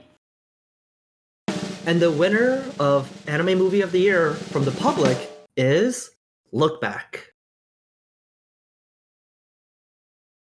I mean, first of all, this is an upset, right? Like, who knew that the jury was not going to choose Look Back to win? Is it not the obvious choice? You know, it is interesting because if this was back in, gosh, like 2016, 17, when like Mononoke was really popular on our anime, I feel like it would make sense. But I really felt like, you know how there are certain like movies in the Oscars that people put like as Oscar bait, almost like Academy bait. Look Back almost felt like it was served up as Oscar bait, jury bait, that kind of thing, where just because of its themes and its messaging about being about the creative process and collaboration and the value in storytelling, it almost seemed like it was served on a platter to win here. But it's honestly really cool to see Mononoke win here as well. Yeah, I was telling everyone when I found out that I was very pleasantly surprised. I recently saw Mononoke, The Phantom in the Rain, like the other week, and it's just like such an absolutely stunning film. And I think in the context of the whole franchise, like in the TV series, they do kind of like arcs for like 3 episodes for each story. I think the movie format is actually so perfect for the type of stories that Mononoke tells. So I was very pleasantly surprised. I was actually expecting the Look Back sweep because, as Tay said, it's kind of like, I feel like it is kind of the perfect like movie that the public can enjoy, that the jury would also enjoy, and that we would all complain about it not getting nominated for an Oscar, like whatever. Mm-hmm. So I was ready to say like, oh, I have to give a shout out to Mononoke, but I underestimated the jury and they had my back ahead of time. So I'm very happy to see this here, and I hope it inspires more people to check it out. And it's pretty much a standalone film, so anyone can just load up Netflix if it's available in their area and watch it. It's like an hour and a half, absolutely stunning, and I hope this inspires people to check it out. We have to stress that you do not have to go back and watch like the last arc of Ayakashi. You should. Yeah, you don't. You should. No, you should. You should do You the whole should. order. I think so. Yeah, exactly. I agree with Shah. But if you just want to watch the movie, you can. Exactly. You can, and you're not losing anything, but you should watch the entire series. It's stunning. I think it's really interesting to watch them side by side because the movie kind of does a very different aesthetic. Like it's following the ideas of the series, but firstly, it's a lot more hectic. The cuts happen like every 1 or 2 seconds for pretty much the entire movie. Because of that's like very overwhelming, I would say. It's like the color palette is also quite different from what the series is like. The series, I think, is a more muted palette, and here it's like a lot brighter pastel tones. Yeah, definitely. It was very, very much like, okay, it's got the similar aesthetic of the original series, but definitely feels different because it has been like 15 years since the first the first series came out, I think. Right, 07 if I want to say? Yeah. Or was it, it was 07. I thought it was 2010. Yeah. Wow. Right? No, it's okay, old. I lost track of time. Okay. You guys said you were surprised by, like, pleasantly surprised that the jury picked Mononoke, but it was actually quite close. It was like 7-6 in favor of Mononoke. So a lot of people have looked back at it as well. But yeah, there was some... For very good reason. Yeah, it's very good reasons. I'm one of the people who's more negative on it, but it's fine. No, I was just going to make a joke. It wouldn't be the jury if someone didn't have gripes with the very obvious front runner. So someone's got to do it, and I'm glad you took up the mantle. But if you take a look at something like Look Back, which is almost kind of like an ode to animation, right? Like you have all of these really passionate directors and animators putting their absolute all into everything and saying that despite these kind of setbacks, despite tragedy, they're moving forward. I think that's kind of one of the things that really draws people to this movie.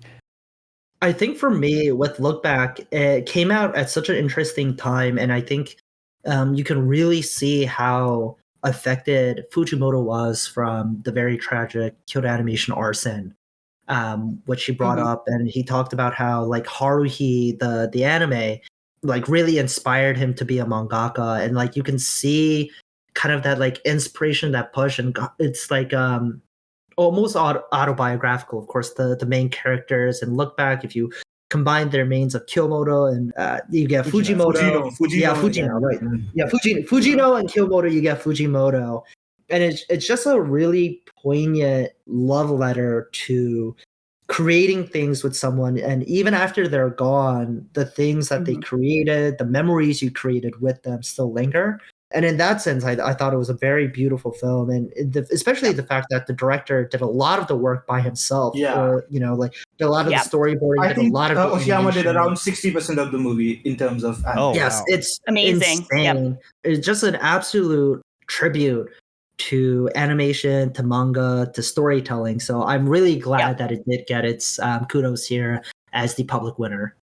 Yeah, 100%. I think it's just honestly such a perfect film experience. It's also just such a great message that exists both in the context of being a creative and an artist, but also just putting yourself out there, being willing to get hurt and living life moving forward, which I think is a message that really resonated with people across the board, because you saw it get a lot of, I don't want to say normie appeal, but it really did cross over just beyond the anime community, and a lot of people are watching Look Back and really connecting with it. So I'm very happy it exists. I'm so glad it's getting its flowers. I'm very happy Mononoke got a shout, but I do think if I had to pick a film out of these top two that I prefer, it is Look Back. I think Look Back is just such a wonderful film. So I feel very happy that we all get to talk about it. So very appreciative of you all and appreciative of Look Back. Yay. Yeah. Shaw and Tay will return in the 2025 Art Anime Awards. Thank you to everyone who watched our work and to everyone who gave us this award. The original TV series aired in 2006 and gradually, over time, reached the rest of the world. 10 some years later, Netflix has made this transmission swift. The previous work featured particularly Japanese worldviews, but this one additionally deals with a very current theme, the fallacy of composition. I hope that themes from today's Japan will reach the wider world, which has grown closer through globalization. Chief Animation Producer Koji Yamamoto.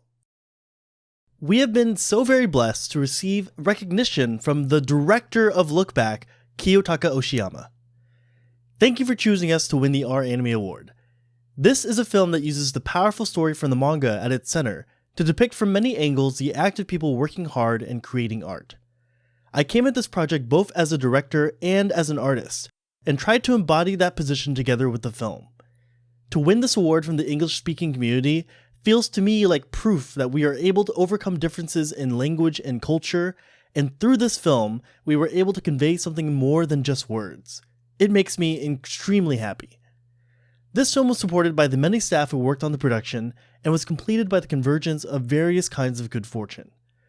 From the bottom of my heart, I am thankful that this hand-drawn animation was accepted so widely from all of you overseas. I am going to continue to create works that can show off the appeal of hand-drawn art and how enjoyable animation is as a means of expression. Once again, thank you so much, Kiyotaka Oshiyama. I think I can speak for all of us when we say thank you so much, and we look forward to seeing what's to come.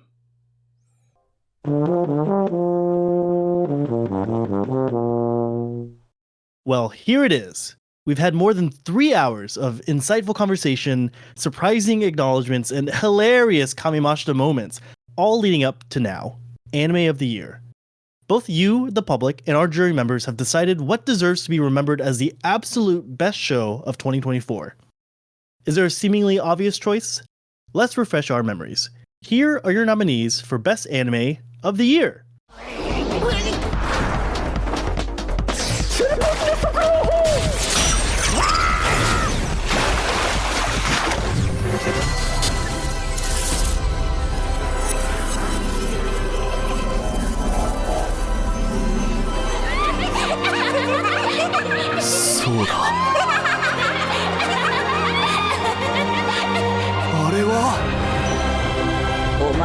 魔力で魔族を欺くん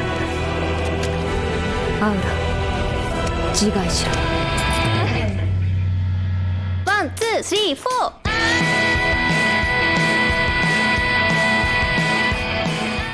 私さ、二人の邪魔をするつもりなんてなかったんだよね。このまま友達として美月。スーサイドマスターの話をわしはしておるんじゃろう。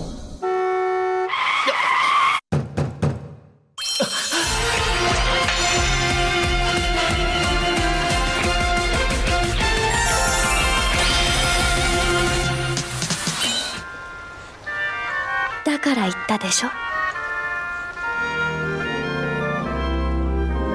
こういう豆なのがいい旦那になるんだろう。ガンガンだけど、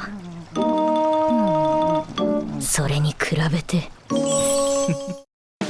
And your jury winner for Anime of the Year, Delicious in Dungeon. And your public winner for Anime of the Year, Frieren, Beyond Journey's End. Now, Phenom, I have to say, when I saw these results, I went through like a really weird, complicated, like 5 stages of grief sort of moment where at first I was like, oh no, it's not a consensus. What could it be? Oh no, it's not Frieren for jury. They're gonna rake us over the coals. It's gonna be 2016 all over again, 2018 all over again. But then I saw Dunmeshi and I was like, huh. I mean, I can see it. Yeah, that, people won't hate us for this. And then the more and more I thought about it, the more I was like, Delicious Dungeon was quite a treat to watch. I think it's well deserving. What do you think? Well, I was actually going to say, I feel like Delicious in Dungeon Meshi, is probably the most agreeable choice on this entire list. Even more than Frieren, even more than anything else on here. I feel like you would be hard pressed to find somebody out there who just thinks Dungeon Meshi sucks. I think everybody kind of agrees. The series is excellent. And it's so funny because when I was first watching it, I was honestly pretty skeptical. I mean, like the first maybe 3 or 4 episodes, I was like, this is fun. But at the end of the day, it's really just kind of like exposition about fake monster food. Yeah. But as the story goes on, as the lore kind of expands and as the stakes get higher and higher, it really draws you in. Is that your experience watching Dunmeshi? Yeah, I would say only the first episode I was like halfway there. I wasn't fully there. And then kind of just episode 2 and beyond, it just kept building on itself in a way that it kept expanding the world. It kept building the characters and their relationships. The goal of the story is really immediate and heartfelt. I love this series. I love Dungeon Meshi so much. Props to the jury, because my top 2 here, Dungeon Meshi and Sound Euphonium Season 3, are your top 2 as well, and I think you guys chose them really well this year. What draws people to Frieren, do you think? I think the reason why people really like Frieren is because it's able to combine kind of 2 different series together into this one seamless package. I really like the over-the-top aspect of it, the more traditional battle shonen stuff that it explores and it does really well.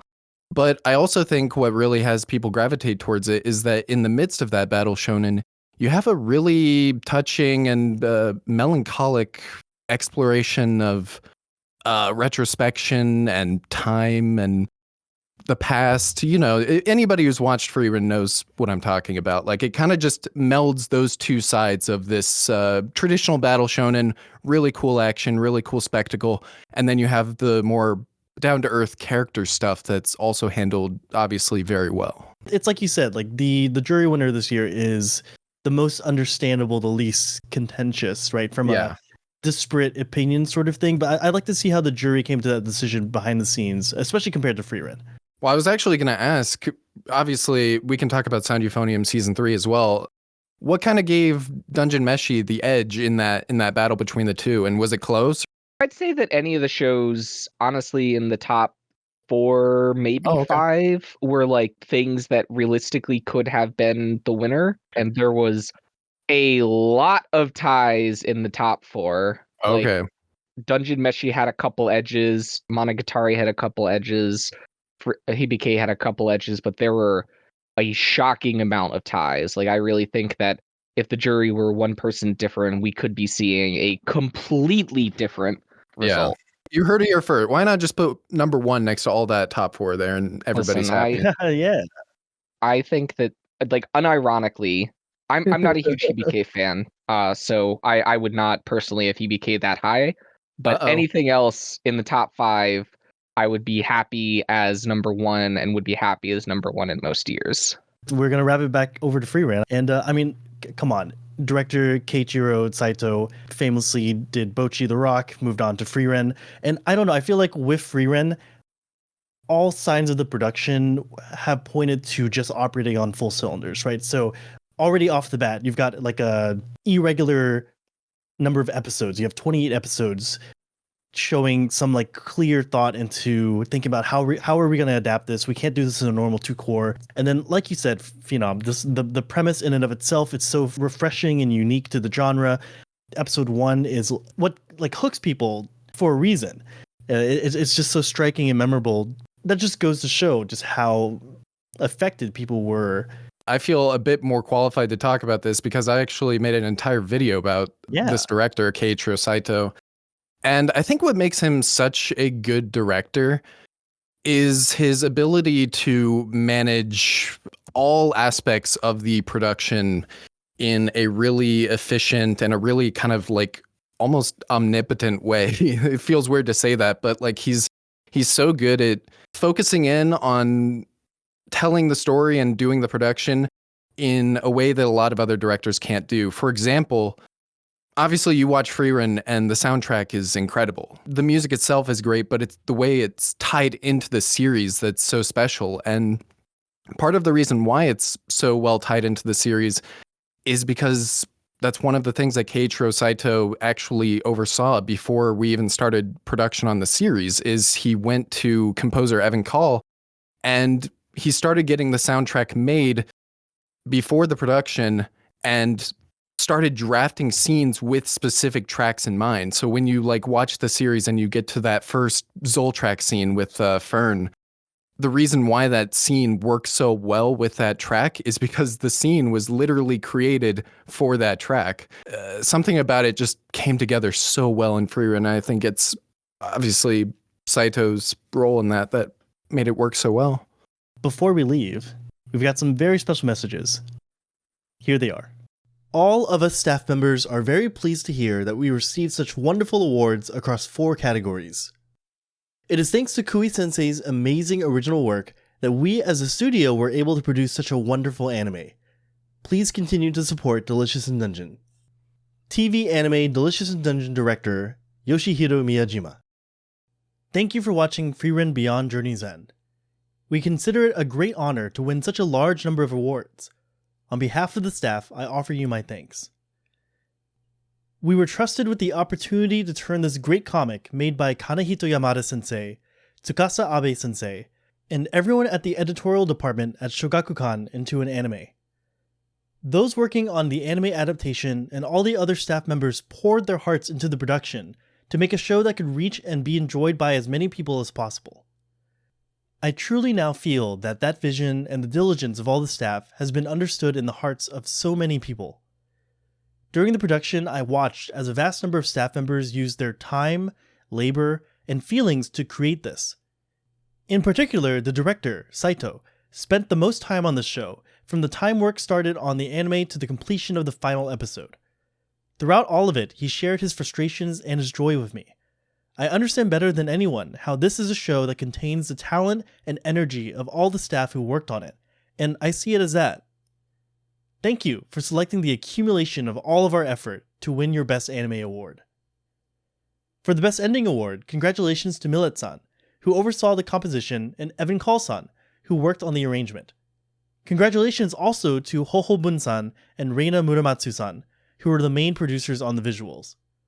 All of you loved both the original series and anime of Free Ren Beyond Journey's End so much, and having the opportunity to collaborate with all of you on the series was really motivating for those of us working on the visuals. You were truly dependable people to work with. For the Soundtrack Award, congratulations to Evan Carlson and everyone else on the music team who created the grand and lovable living world of Frieren. You produced music like you were making the score to a film, where working in tandem with the cooperation of the editing and SFX team became a large factor. For the Cinematography Award, congratulations to the director of photography Akane Fushihara and the rest of the cinematography team. You took the scene design that uses backgrounds, images, and colors to make up the world that the characters live in, and delicately contrasted that with the depiction of magic. I'm so grateful that Fushihara-san always supported us through her sensitivity and technique. For the Background Award, congratulations to the art director, Sawako Takagi-san, Studio Wyeth, and those who participated from the background team. This show required drawing a truly vast number of locations, which is something we wanted to commit to in the anime adaptation. This had to be done within the various constraints that come with anime production, but you truly demonstrated the best of your ability, and supported the foundation for the quality of the visuals. Art director Takagi-san has the ability to make a scene come together through color composition. Art supervisor Shinji Sugiyama-san's work was precise and reliable, and Seiko Yoshioka-san led the construction of the world. All of them did a brilliant and outstanding job. For the Best Animation Award, I absolutely want to first highlight Reiko Nagasawa-san, who, as a character designer and chief animation director, brought a truly great deal of strength to the show. In addition, Toru Iwazawa-san, as action director, brought up the level of quality on the show. Last but not least, I want to celebrate the animation staff, including the very many designers and each episode's animation directors and key animators. Every scene and every piece of content could only take shape thanks to the effort of a truly large number of staff members. Everyone, including the storyboarders and directing staff, put in an amount of effort that simply can't be described in words. The whole team at Madhouse Production also put in huge effort to join up the work of the staff members. It is, of course, a joyous occasion for the divisions and staff that won awards this time, and proof of the honestly amazing work they put in. Thanks to the hard work of Tomohiro Suzuki-san, who handled the series composition and scripts for every episode, the anime was able to sublimate the charm of the characters while respecting the original work. We see the fact that we were also selected for the Best Adventure Award as further praise for all the staff that worked on the show. We are so happy that this show, made through the work put in by all of these staff members, has received this kind of praise. We will continue to work hard to fill the hearts of even more people with joy. For that purpose, I must wish for the good health and happiness of the staff members. Thank you so much. I wish all of you good health and great happiness. Yuichiro Fukushi, Madhouse. Big congratulations to both Frieren and Dungeon Meshi, and of course to all of our wonderful winners we've unveiled over the last 3 hours. It's certainly been a great year, for anime, if anything. We'll always have anime. You know, it almost makes you want to break out into song. Good times and bum times, I've seen 'em all, and my dear, I'm still here. Plush velvet sometimes, sometimes just pretzels and beer. But I'm here. I've run the gamut, A to Z. 3 cheers and damn it, c'est la vie. We got through all of last year, and we're here. Lord knows at least we were there, and we're here. Look who's here. We're still here.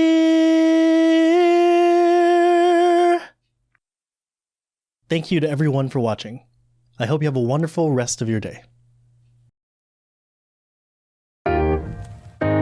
Oh yeah.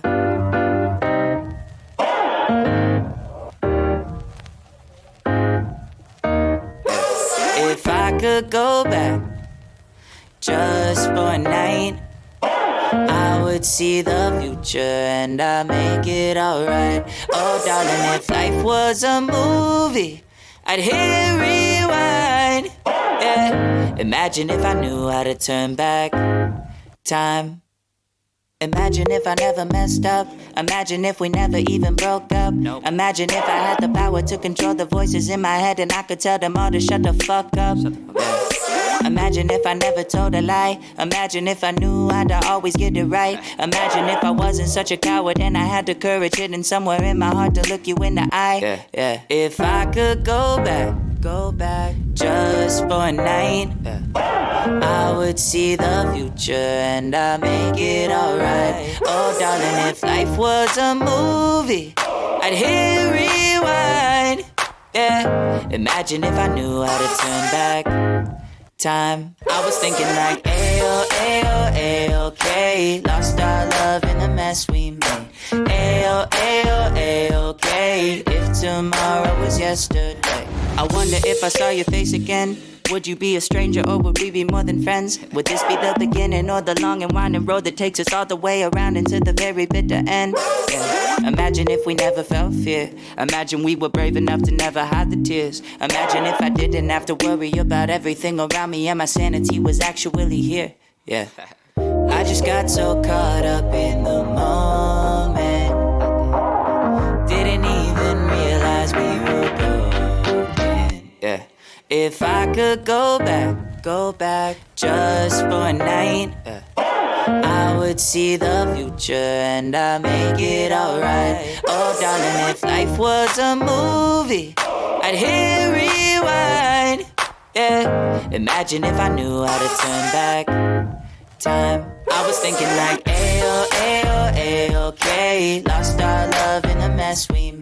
Ayo, ayo, ayo-okay. If tomorrow was yesterday. I was thinking like ayo, ayo, ayo-okay. Lost our love in the mess we made. Ayo, ayo, ayo-okay.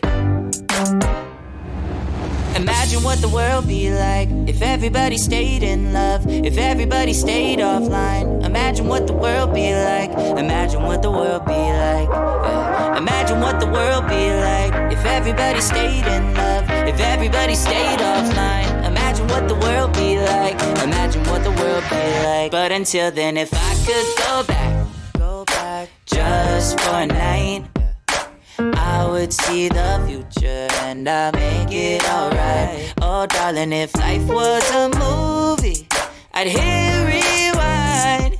Yeah, imagine if I knew how to turn back time.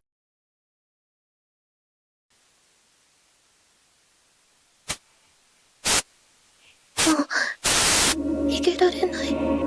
それでも慰めを求めるのなら、すべてをアベムジカに委ねなさい。